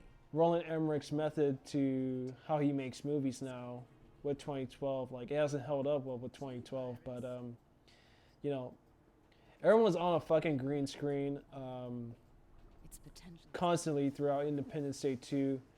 And there's like so many of these characters you don't fucking give a shit about.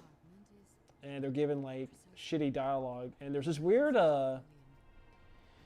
weird overt homosexuality with that weird doctor character from the first movie who I thought he died. Because it looked like he definitely died for sure in that first movie, but then they decided to bring him back and have this gay relationship with this co-scientist, which was not even necessary As a result of his virus-induced transmutation, to bring that character back and to have that gay romance. whereas he had as a human by now, And Will Smith passed on it for Suicide Squad. Let that process.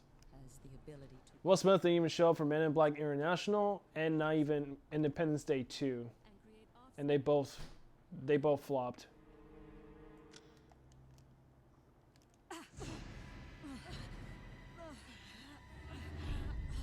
And like the action happens in a way like a Transformers movie, like, you know, a disaster event occurs because, you know, it has to. And the action scenes, like the dog fights, like you can't even tell, like because the humans use that alien technology to make their own ships, they look so similar to the alien ships that they fight against in that first movie that you can't even tell who the hell's fighting who. Oh yeah, this is where I leave it for Leon. It's just an awful movie, man. And there's this fucking pissy subplot where Judd Hirsch has a boat and he goes sailing, but then he just crash lands via tsunami on like some random town, and these group of stupid fucking kids find him, including Joey King, whose face I just want to slap. Find him, and Joey King's like constantly a bitch throughout the movie. Ada? Yeah, Independence Day 2 was a bomb, man. They tried to do that thing with Jurassic World, where and Force Awakens, where it's they wanted to revive Independence Day as this big franchise, which wasn't really meant to. It was just this one-off film from '96, and that's about it. Yeah, they go so far. Oh my god, dude! Because they had, I think the only reason why they brought that doctor character back from the first movie is for him to have that sequel bait moment near the end. Because they go so fucking hard as sequel baiting for a third Independence Day. That yeah, they didn't make their money. No, I'm not gonna take that. Okay, I was here because there's like another storage room somewhere.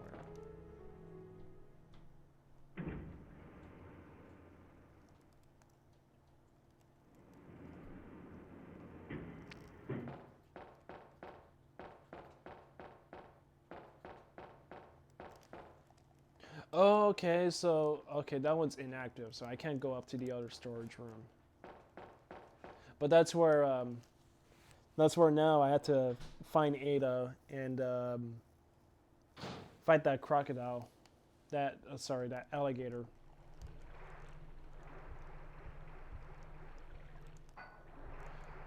Oh wait, there is one more thing I forgot. Oh shit, there I go again. I need the valve. I gotta keep it at all times, at least until I get past the sewers.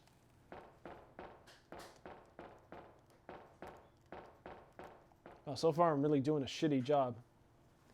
This is even worse than the director's cut playthrough, because at least I played this game a lot to know where I'm going. I think it's a lot better if you're not doing a commentary.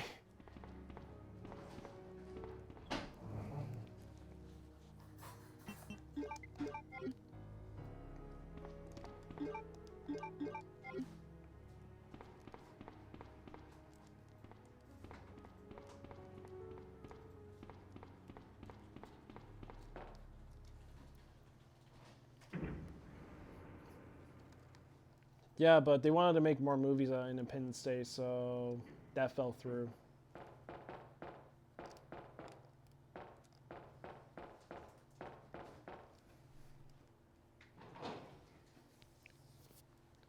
I am actually glad it bombed because Roland Emmerich's a fucking shit director.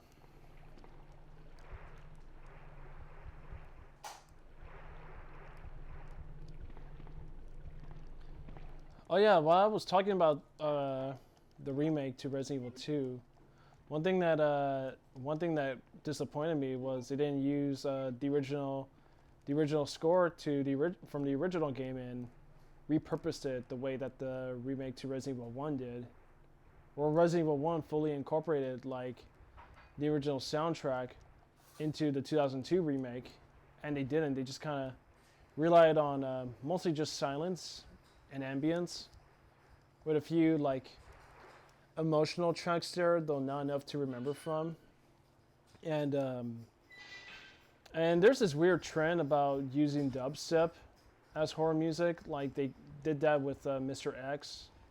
Whenever you see him, like he has this music that pops up, and it's like this weird, intense, like dubstep music that I wasn't really appreciative of. Because the score to Resident Evil 2 is fucking amazing. Like the themes, the kind of compositions that the composer did to add in that horror and atmosphere. It's just like it's a fucking one of the best soundtracks for a game. Yeah, and originally Stan Winston was involved with Roland Emmerich's Godzilla, and he did a design for Godzilla that was definitely faithful to Toho's, but it got shit canned, and they went with a collaborative production designer who did the redesign on Godzilla, and I mean collaborative, like he's worked with Roland Emmerich with Independence Day, so they went with that design instead of Stan Winston, which was fucking stupid.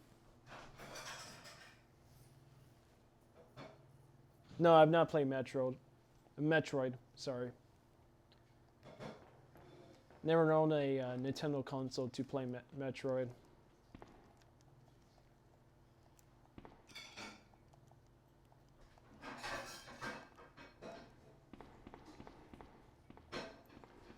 Okay, so I gotta open up.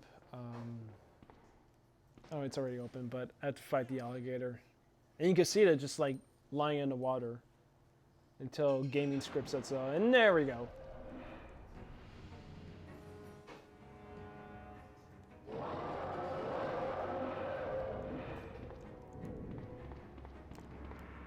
Yeah, and the whole Godzilla fighting a monster was later implemented in the 2014 film, and okay, here it comes. Yeah, that's right. Look at that thing. Ba-boom! There we go. Yeah, so they used that idea for the 2014 film, which I'm shocked that they didn't, but maybe the technology wasn't there at the time. Maybe that's why they scrapped it.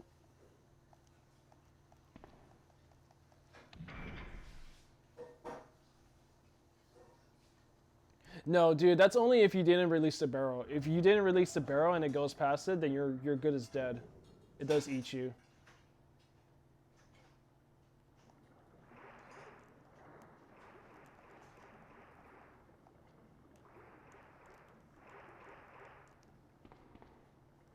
And Leon. yeah, so Roland Emmerich wanted to go with. Oh, I'm sorry, Roland Emmerich wanted to go with the Jurassic Park knockoff idea, and tried to beat Spielberg, but failed horribly. That's two I owe you. Don't mention it. And I just found out. John's. another thing that's really odd about '98 Godzilla is Let's just get out. Roland Emmerich goes as far as casting like some of the voice actors from The Simpsons.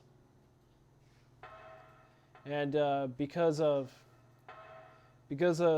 Roger Ebert and Gene Siskel's dislike on Independence Day, he childishly has two characters under their names playing as these bickering politicians. Well, the Ebert character is just the mayor of New York, and he has a guy named Gene who's like his assistant, and it just like it comes off as fucking childish and narcissistic of Roland Emmerich, only because they didn't like Independence Day, which I do get. I don't think Independence Day is a perfect movie or even a great movie.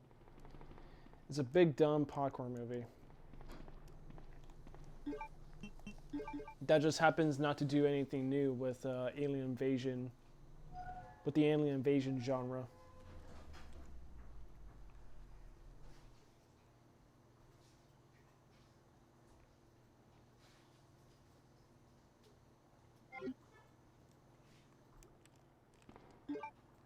What I think he meant was he didn't want that character in the movie throughout the whole thing. So yeah, a quicker death would have been satisfying for Ebert because he didn't want his name represented in that goddamn movie. The sooner the better. Oh wait, criticize this job by saying that. Yeah. Yeah, because like it's very narcissistic. It comes off a bit Michael Bay, like to just like not take into criticism and just like have these weird ancillary characters possessing their names to just be this reactionary insult to the critics who didn't like Independence Day. And like I said, it's very sad.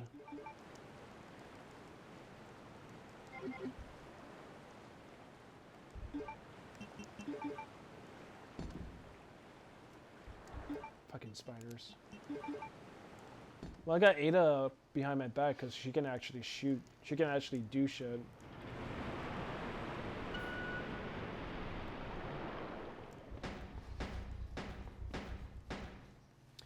At the same time, he was also calling petty and not even doing it well. No, it was really petty. Oops. It was petty for Emmerich to have a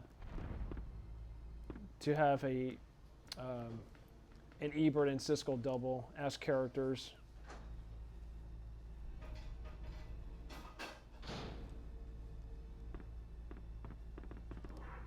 And then look what happened. The movie tanked. It didn't make enough of its money back.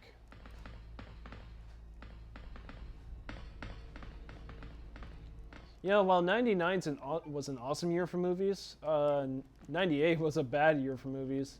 Well, we had shit like Saving Private Ryan, Ants, and what other shit came out. It's a bad year for movies. Like, the only movie that grossed the most was a Michael Bay disaster film. Okay, so this is where William Birkin starts attacking the tram. And I'm not going to shoot at him, I'm just going to avoid him. And it's easier for me to avoid him since you just see like the dust settling before he sticks his claw down.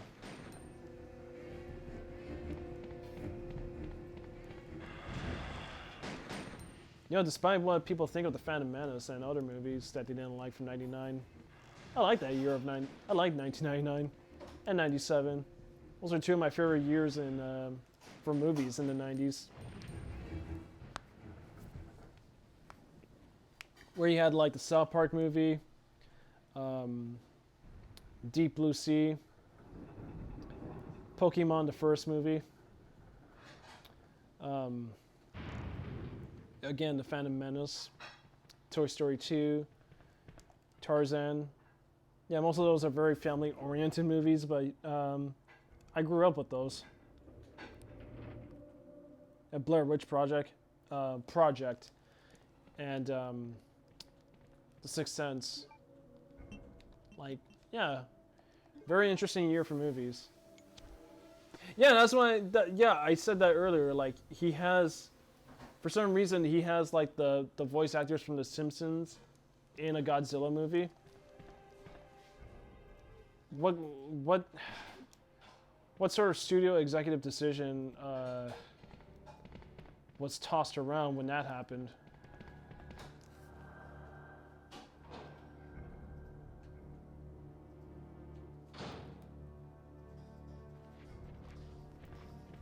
Yeah, let's cast some cartoon voice actors in this very cartoony, stupid movie. I'm gonna let Ada kill them.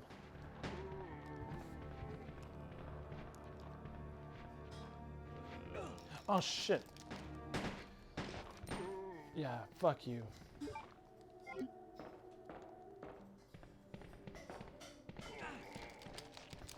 Oh shit.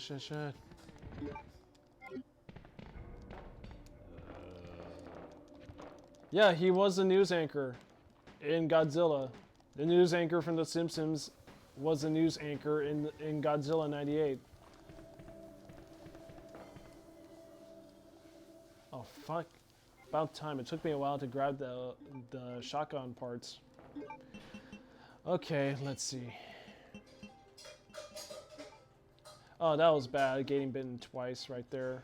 And I had Ada right behind me.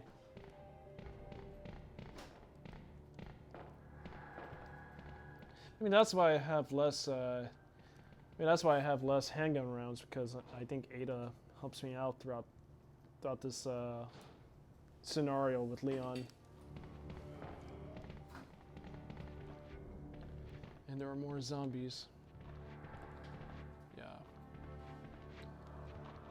Sick 'em, girl. Yeah. I like how she kills them, like the little animation tweaks the zombies have. But she puts enough bullets before they actually die.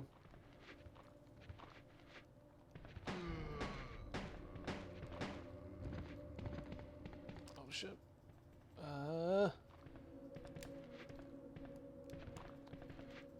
Shoot him, dollface.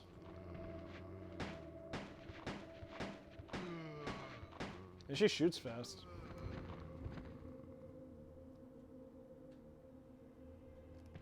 Yes, the military causes more destruction than Godzilla, which is a huge fundamental flaw.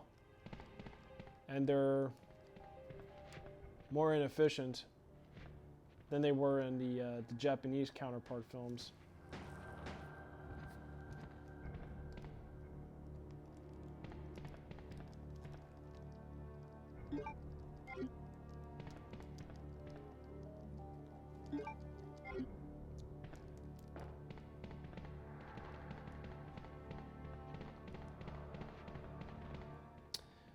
Better special effects, but they're still shit than the Sharknado movies.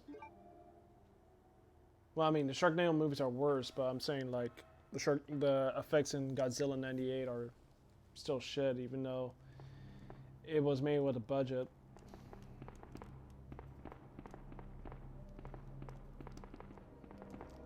Okay, so we're getting close to the first boss, and what I'm going to do is grab a double herb mix and get a red herb mix because with Birkin it's just going to be his second mutation. The third mutation on the tram is something I should be very careful, but that's until Claire scenario. So yeah, I got that coming up now. And I'll need this. I'm gonna need the Magnum for sure. Let me grab that.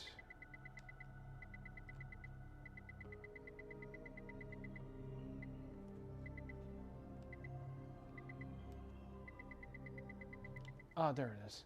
Oh fuck. For a second there I thought like, did I pick it up? Did I forget it? Like everything else in this fucking speed run? But no. No, I still had it. I still got it.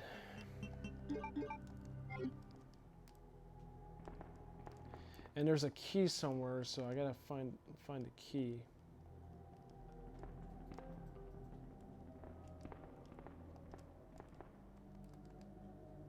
No, we'll need that.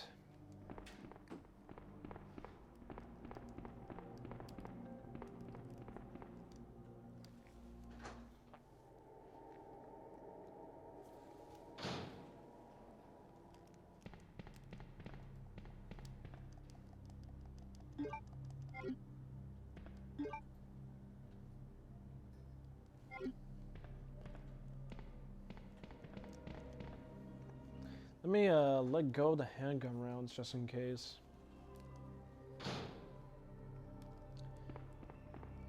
Now, where the hell is Duke? I was really enjoying that guy, but I'm pretty sure when the viewer count jumped down from 4 to 3, then I'm assuming he probably left.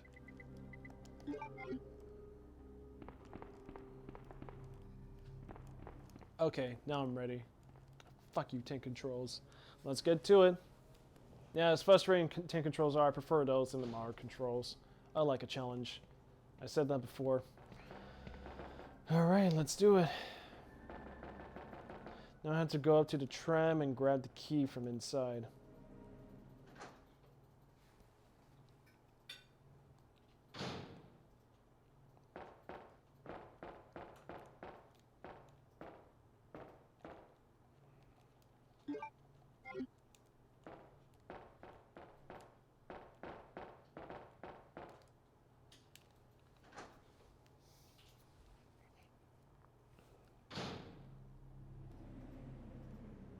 Oh, when I head to the labs, I'm gonna be very careful because I'm gonna fight some Ivy, and it's easier to fight the Ivy with Claire because she has a grenade launcher with flame rounds. But when the Ivy, when I have to fight the Ivy as Leon, he doesn't have flame weapons, but there is a flamethrower I find. Though that's only if I'm careful enough to avoid the Ivy.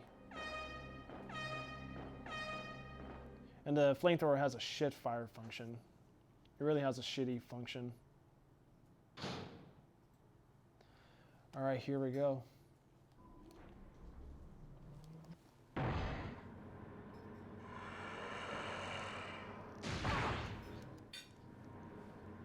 Ada! Then you know what? Then Snap out of it. that probably make for a decent video game movie. Even though I don't really believe in good video game movies. Alright, this is where I'm gonna have to be careful. Second boss, which marks the second act.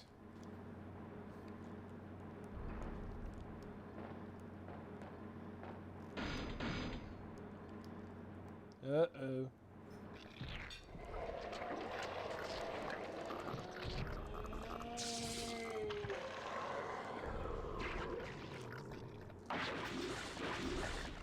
shit. Yeah, one thing I like what they did with Birking in the remake is he definitely looks like he looks disgusting. Oh shit.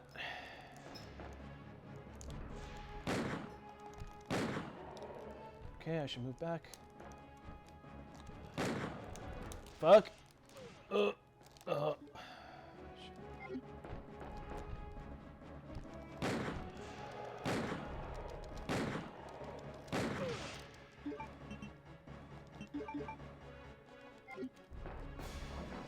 There we go. Yeah, he's dead.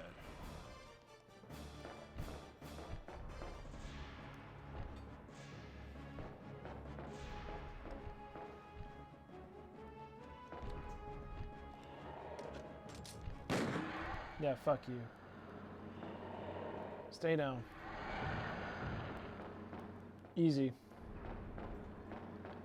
Now we're taken into the center of hell, which will be the Umbrella Labs that were kept undercover below the police station because the police chief, Irons, was paid by Umbrella by a large sum to make sure they do their biological experiments below the Raccoon City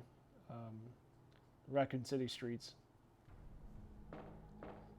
So there we're coming up with the tender moment between Leon and Ada.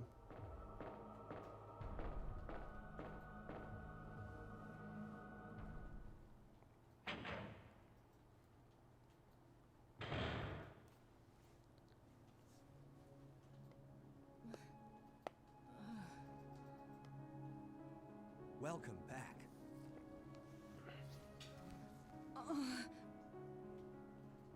Hey, take it easy. We're inside Umbrella's secret lab. But some interesting news. I did get a second job today, so I'm going to be starting soon. I just completed their background check form, so I'm going to be working some daytime hours. Not asking for much, but enough hours to get me off the road because I've been doing food delivery to make some money. Stay with me. And Only known you. I don't plan to wear my car pretty quick. I really enjoy being with you. I know I'm not capable of caring about anyone, but I don't want to lose you. I mean, the characters in the remake are definitely handled better, much better than in the original game. I still like these characters. I mean, they're pretty simple B-movie characters. And, you know, the Japanese don't really understand how, you know, humans talk in American sense, which is how they handle them. But, you know, they're definitely, they're written a lot better in the remake and performed better with the actors they got. Okay, so this key I'm not going to take with me yet because I'm going to run into it later with another storage box, and I'm going to leave this behind.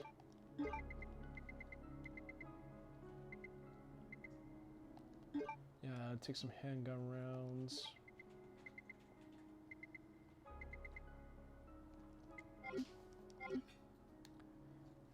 What are your thoughts on Kong Skull Island? I didn't think much of it then on this island. Oh, I like Kong Skull Island. I feel like I was one of the few people that really enjoyed it. You see, but like, I can see the similarities between Kong and Godzilla King of the Monsters, because Kong Skull Island is definitely a non-stop action movie, like an action spectacle. But Kong Skull Island didn't wear out its welcome, and it did have some decent characters. And it was a well-casted movie, much like King of the Monsters, but I think the characters were handled a lot better in than King of the Monsters. And it was a tighter movie too. It was like it ran at least 2 hours at the mark, where Godzilla just took its long time to get things going. No, I'm sorry, it it did get going right from the opening, but it just kind of lost like structural cohesion once when the monsters just started running loose, and it's just kind of boring.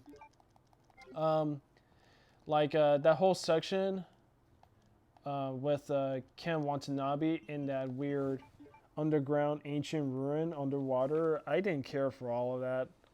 It should just be. It should have just been Ken Watanabe just dropping down that radiation nuke just to fix up Godzilla, but then they had to drag it out with that whole underwater ruin, which was dragging like a snail. Okay, so I got the main fuse. Let's get going. And I am not taking the health sprays. No, but Kong Skull Island was fucking great. And I like the 1960s period piece aspect of Kong Skull Island. It gave that Apocalypse Now influence there. Great stuff, man. I really liked it. I like that movie. Here's the thing. I bought the movie on Black Friday, but I haven't watched it since. And that was like 2 years ago. So something's wrong with me.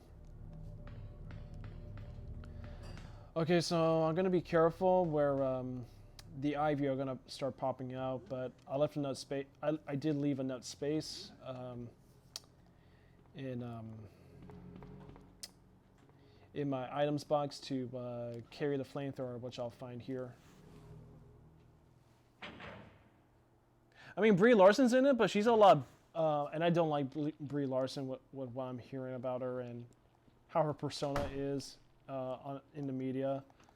But she's a lot better there than she was in the entirety of Captain Marvel.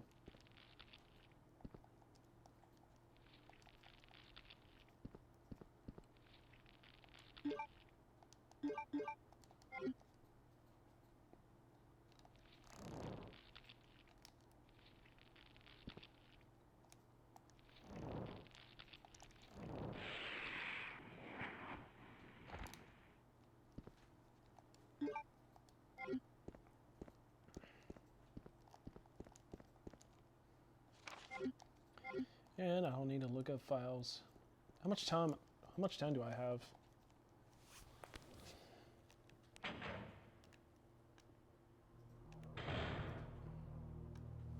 Okay, I'm likely gonna clock in at hopefully by 3 hours max, because I don't want to be over 3 hours. Okay, but here come the ivy now.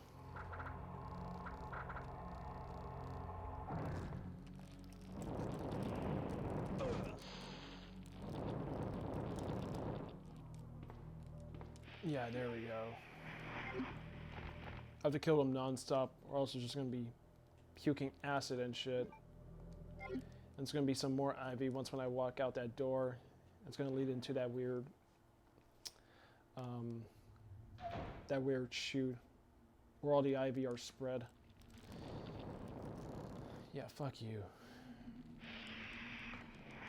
And there's gonna be some mutated liquors, brown liquors or blue liquors, that take more damage than their red counterparts.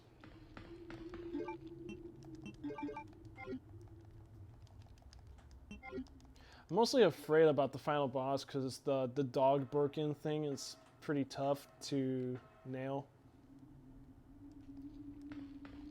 It's a tough cookie.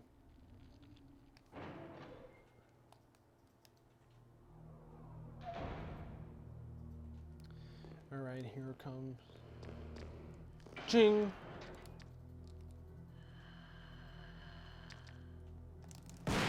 Fuck you. Yeah, 2 shots. Usually it takes like 3 acid rounds.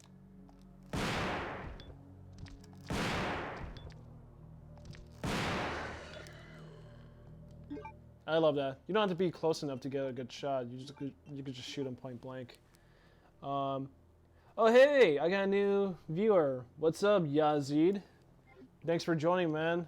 You're pretty late, but that's good that you're late though, because I had a really I had a really bad run through so far with this game. A lot of backtracking and a lot of forgotten shit. Uh-oh, that ain't good. Thank you! Oh, Dragon, I'm sorry, man. I'm not even paying attention to the Metal Gear Solid stuff you're saying on the chat. Well, yeah, you mentioned the director of Con Skull Island, Jordan Vaughn Gordon, I believe is his name. So much be, it won't so much be the adaptation of the first game as it will be not only a reply between Snake, Big Boss, and Gray Fox. Here's the thing, and Richard Jackson says it very bluntly, games aren't movies, movies aren't games. It's too different. And games, you take in a lot more of the immersion factor, where movies you're just watching, you're not interacting with the immersion.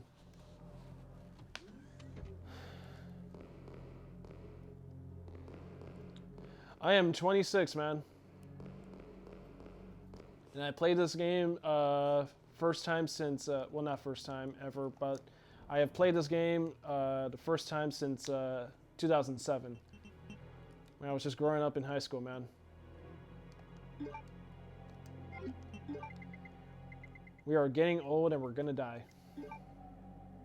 Okay, so now I'm gonna take the warehouse key with me. I won't take the flamethrower. I won't need that.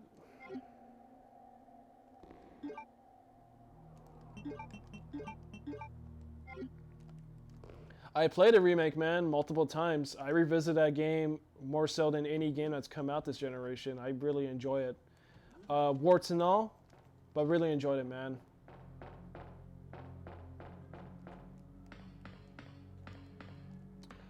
Oh yeah, one other criticism I fucking left out throughout this whole chat. One other criticism I have with the remake is there's no point in doing the whole scenario A, scenario B with Leon and Claire because their scenarios are essentially the same. They're essentially the same story game, so you're not really like getting much out of it in the second round. It's pretty much just the same game that you're playing from the first scenario run, except the items are like rearranged and the puzzles are shifted a little. And you have the Mr. X box, which I definitely find underwhelming compared to the original game. But besides that, man, yeah, Capcom took out the zapping system, which means like, you know, the story, the decisions you make in gameplay affect the next scenario, but that doesn't really happen with the remake, so that was very disappointing. F graphic. I don't know what you mean, man. Oh, yeah, I don't know what you mean, man.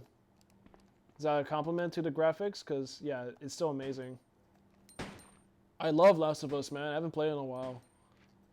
But I was really sold into Last of Us. Oh, fuck. Don't speak so much. Is my mic too loud, man? You could let me know. I could probably turn it down. I mean, you are asking the questions.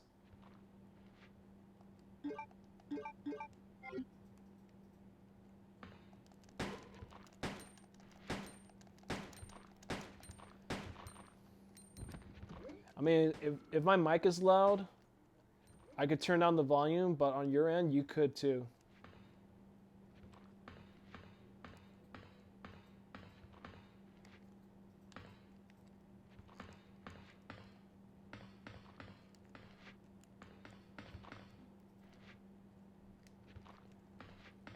No, I'm not trying to come off as rude. It's just, there's this weird thing with YouTube viewers that they have issues with a podcast stream being too loud, even during live streaming and after live streaming, post-mortem, that like they expect like the content creators to turn down the volume, but you could also do it on your end too. You have the power as well.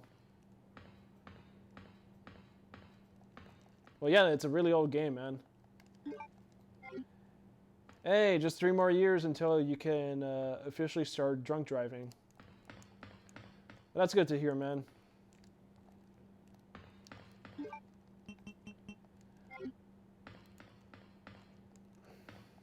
Though I wouldn't encourage drunk driving.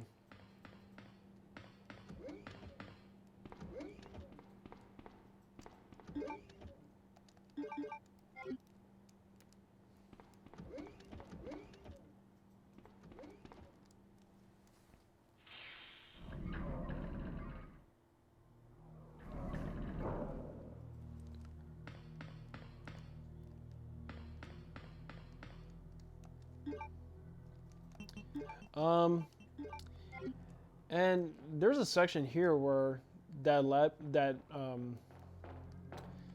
a room I was supposed to go to when I leave the lab, and it has a giant moth, but there's a terminal where I could do my first unlocking process of a weapon storage room to get a machine gun from there. But that also takes Claire 2 when I do the B scenario for Claire to do this. It's all done in handprint, so I do my first handprint here, and with Claire, I have to do her second handprint to unlock the machine gun. But I'm not going to do percentage-based weapons because machine gun's not really that effective. Yeah, I know I'm pausing a lot through my items management, but I'm just making sure I'm not going to forget anything. Yeah, I was playing Resident Evil 4 a couple weeks ago. It still holds up, man. It's a good game. Though I do get a little weary when it comes to the castle stage, which is like the middle portion of Resident Evil 4. But other than that, fucking beast game. Let me take care of that liquor. Hooray, Mom, I did it. I killed the thing from A Quiet Place. Cause that's what those monsters remind me of from that movie. They essentially remind me of like the Cloverfield monster mixed with the liquor.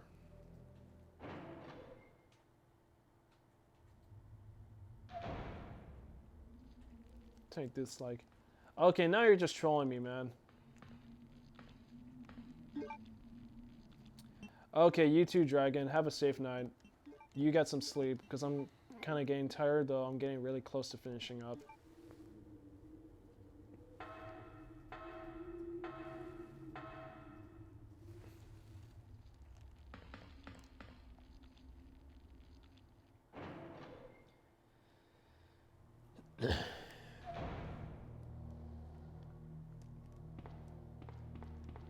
Oh shit, more ivy. Oh crap. Okay, let's sneak past this fucker.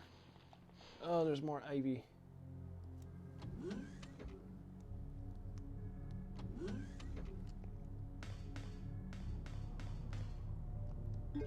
What's weird in the remake is the original goes all out with the B horror movie stuff, but in the remake it's kind of toned down, where the ivy in the remake are just like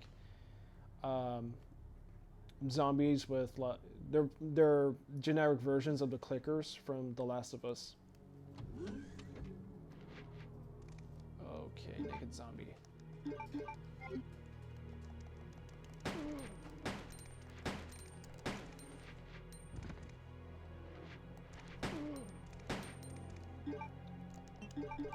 Okay, the naked zombies take more hits than typical zombies, so I gotta lay them good with some shotgun hits. And I don't want to play this too long. I want to be done by 11 at most.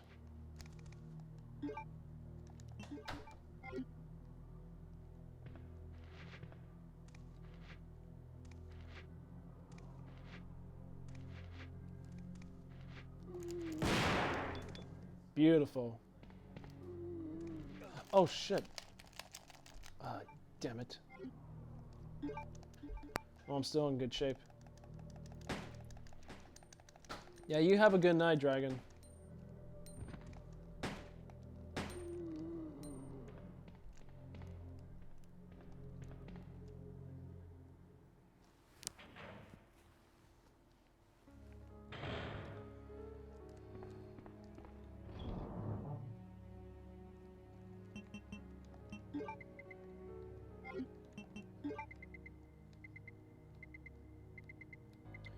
I'm gonna need a flamethrower because I want to get past those IV.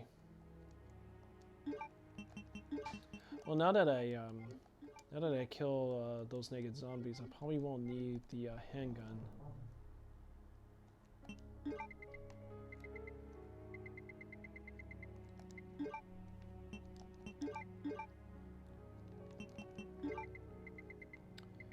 And let's grab the Magnum.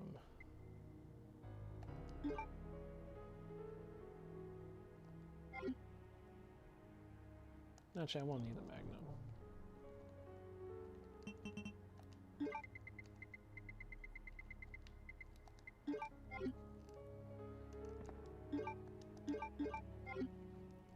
Okay, so I gotta go into the other wing of the laboratories to use the key card. And from there, all the secrets should unfold. And by this time, Ada's gone because she's doing her covert mission to secure the G virus. Spoiler.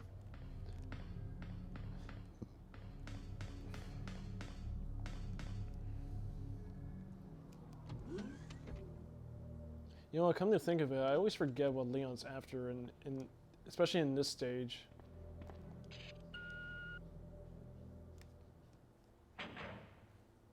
Because in Claire's scenario, I just get the antidote. But everything else, I'm not sure what comes.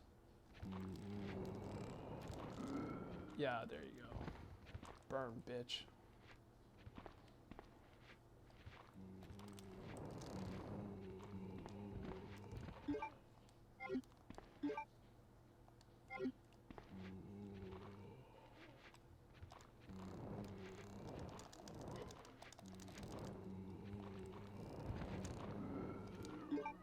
Okay, that's enough.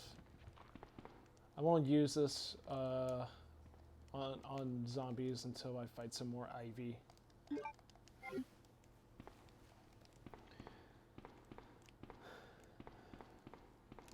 Oh shit, there's another one.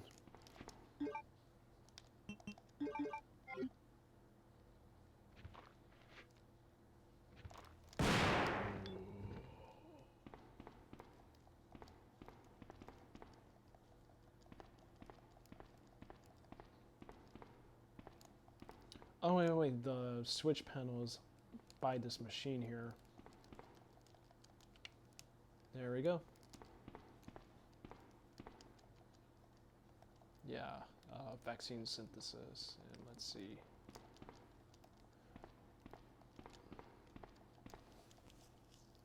The ML disk, okay.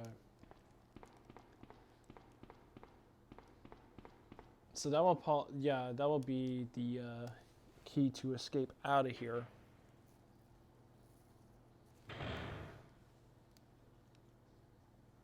And there we go, we have our confrontation. Which is great, because that means I'm getting close to the end. I know what you're looking for. And Yazid, since you're still here, man, cutscenes are unskippable, so I can't really do anything for that, man. My husband's legacy. Now, where's that spy you were working with earlier? You know who I'm talking about. My controller's on low battery. Just testing the mic. You really don't know anything, do you? You're so gullible. She's one of the operatives sent here by the agency. The only reason why she came here is to obtain the G virus. That's a lie. No, it's the truth. I discovered this when I did a background check on her. She specifically got close to John and became his girlfriend to get information about Umbrella. That can't be.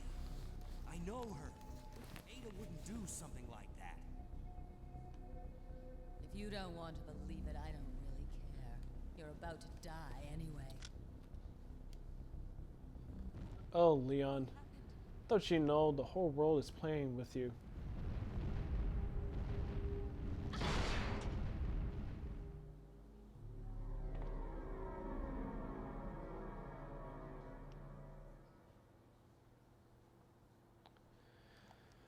Alright, cool. So I got the G virus sample, which will lead into the emotional confrontation between Leon and Ada. Sequence has been activated. This sequence may not be aborted. All employees proceed to the emergency car at the bottom platform. And right now, we just triggered the conventional doomsday clock that runs throughout the entire Resident Evil series.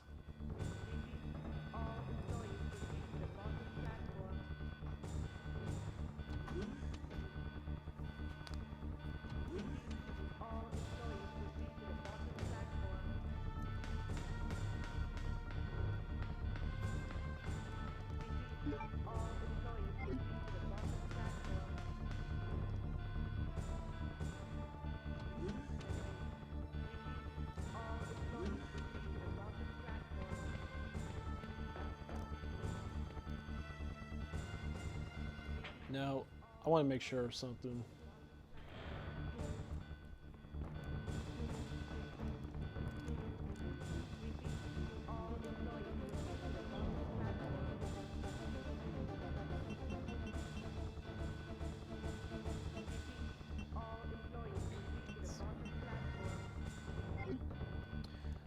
I guess I'm okay so far, so for now I'm just going to keep the flame rounds handy and dispose of the ivy that's still there.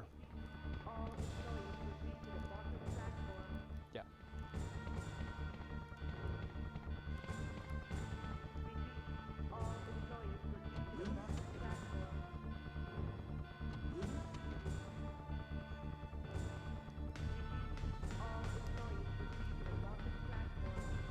I mean, what's there to talk about, guys? I mean, my chat window is almost empty at this time since everyone's gone to bed. And here we go. I've been waiting for you, Leon. The emotional moment. You know what this is about, so just hand over the G virus. I don't believe this. Annette was right.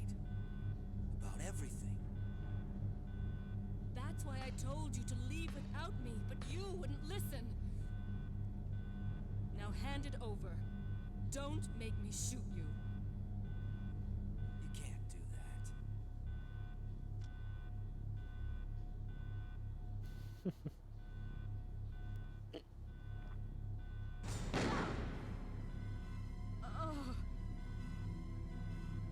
Ada! Ada, I've got you. Don't give up.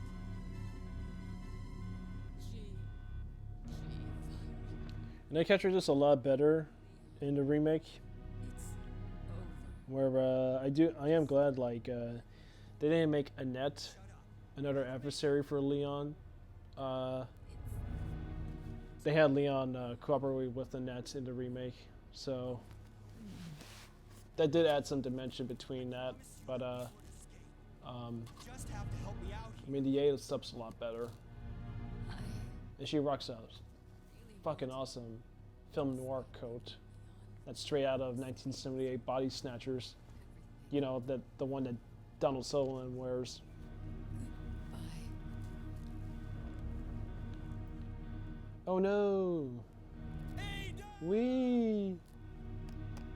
Oh, I'm too late for that.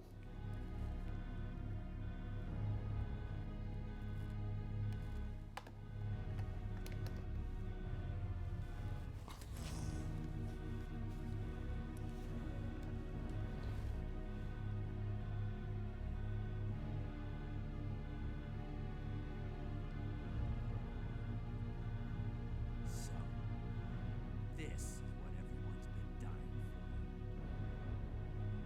for. Yeah, I like that. Where he like just disposes the thing that started this whole mess in the first place.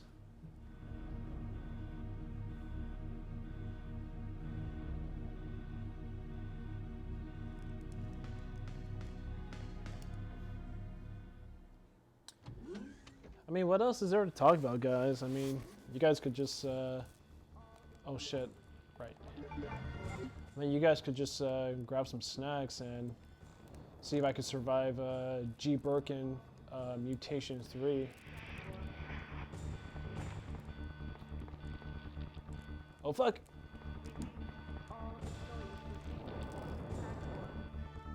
Yeah, you're all dead. Oh yeah, that room's locked from inside. I can't do nothing about it. Okay, so it's gonna be some more zombies, some more naked zombies, down in the lower level, and that's where I'm gonna find again William Birkin in like dog form. Now, one thing you might notice is like you didn't notice this in his I'm sorry, not third mutation, fourth mutation. In his third mutation, he grows the extra arms and has 2 clawed hands, and that beastly looking head grows out from the body. Gotcha. And what I noticed here with when you fight, shit. What I noticed here is when you fight William Birkin again, before his fourth transformation, his chest is protruding out a little. So, so eventually it forms that mouth, that maw, and mutates into that dog-looking abomination that you see. Okay, so I lucked out with one save. Wow, in this whole session of backtracking and messing up shit, I really lucked out on this.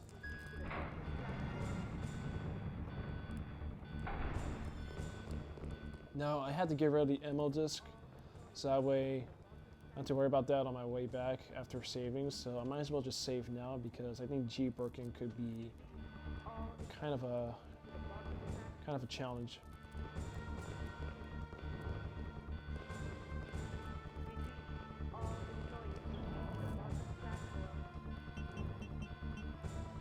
Okay, so I gotta get the Magnum out.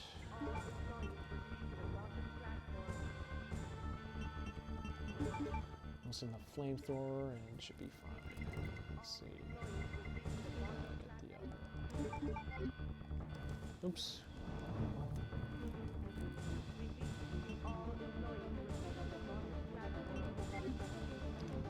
I guess I have plenty of Magnum rounds, so I'm gonna combine the Magnum parts with the gun itself.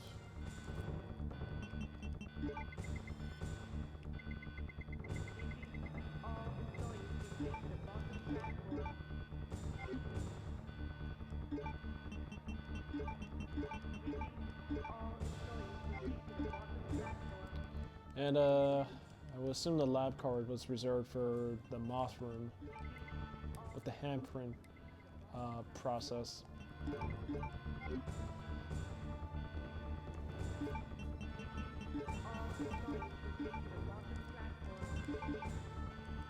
Alright, let's do it. Let's go fight a Birkin.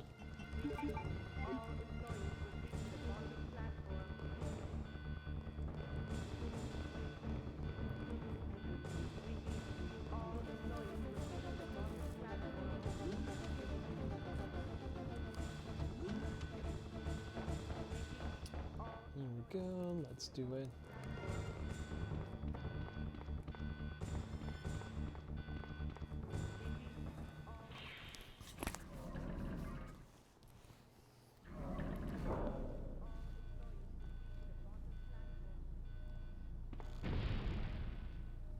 Minutes until detonation. And we get our in-game play countdown.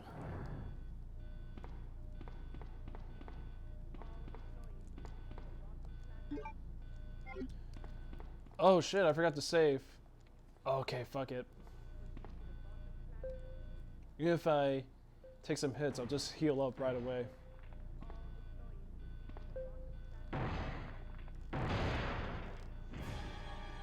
Man. A lot of shit I keep forgetting in this fucking game. Alright, let's do it. Mutate, you fuck. There you go.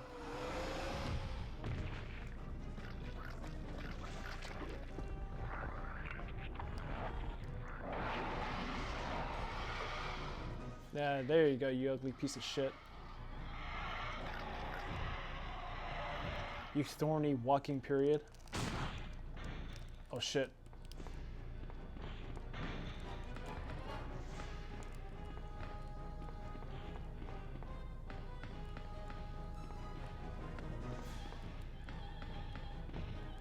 Uh, oh.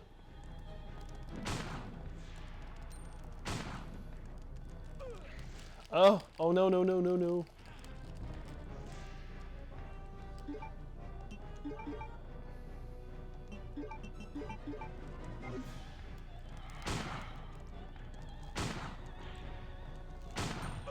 Oh shit.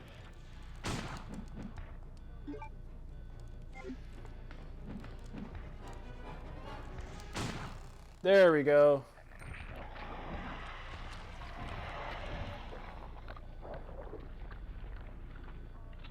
And that was spared without a single ink ribbon.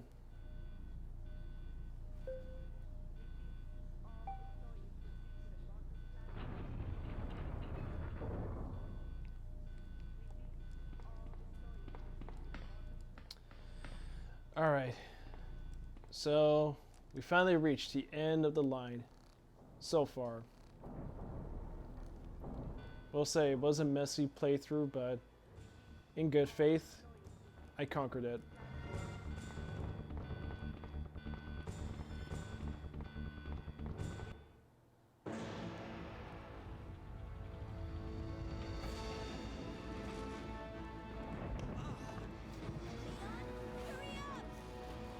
So now we have Claire, who's from her opposite side of this story, made it out, Sherry.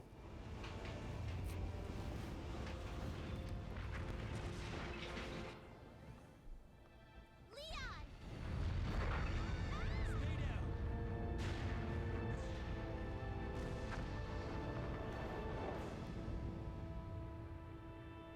Are you okay? Yes, I'm fine. Yeah, and No. we got Claire to handle for next week. I was gonna do it tomorrow, but like I said, I just want to kick back. It has been a really busy day,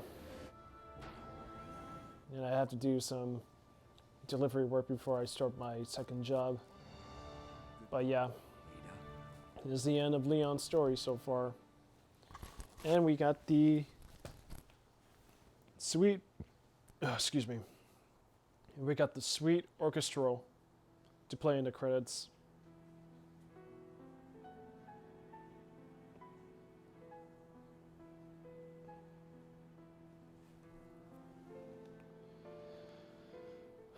But I'm not going to watch these credits because I sat through too many credits of many Marvel movies. Skip.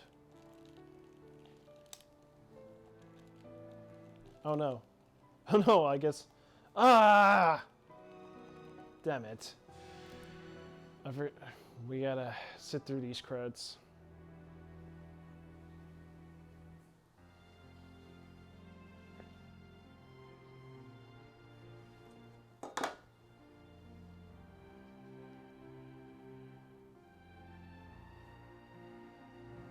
Well, for those of you who tune into my live stream, thank you for watching again. And like I said, kind of a messy playthrough with Leon's scenario, but a good excuse to revisit Resident Evil 2, even though it wasn't like the most peace of mind of playthroughs. Yeah, thanks for sticking around for this long. And to anybody still watching, man.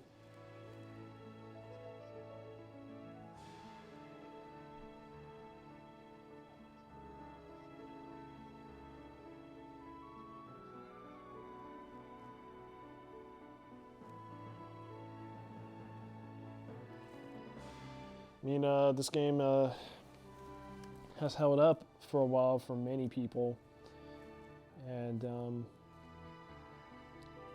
it's great that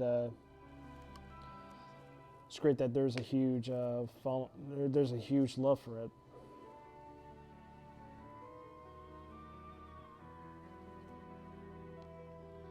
So yeah, next week, probably around the same time. Well, depending because, like I said, I got hired for my second job, so they're gonna give me an orientation day, and it might likely be on either next Tuesday or Wednesday, where I'm gonna have to like schedule this differently instead of just plan this on nights for my gaming sessions. So I'll keep you posted. You can follow me on Twitter on MadCAST Productions, and I also have a Facebook page too under that same name. And my channel avatar is still the same, well, except for my Twitter account, of course. But on Facebook, it has the same channel avatar, channel profile pic. All right, let's see where we're at. Oh, look at that! I got an A. Nice, and at barely 3 hours. Just at the crack. That's awesome.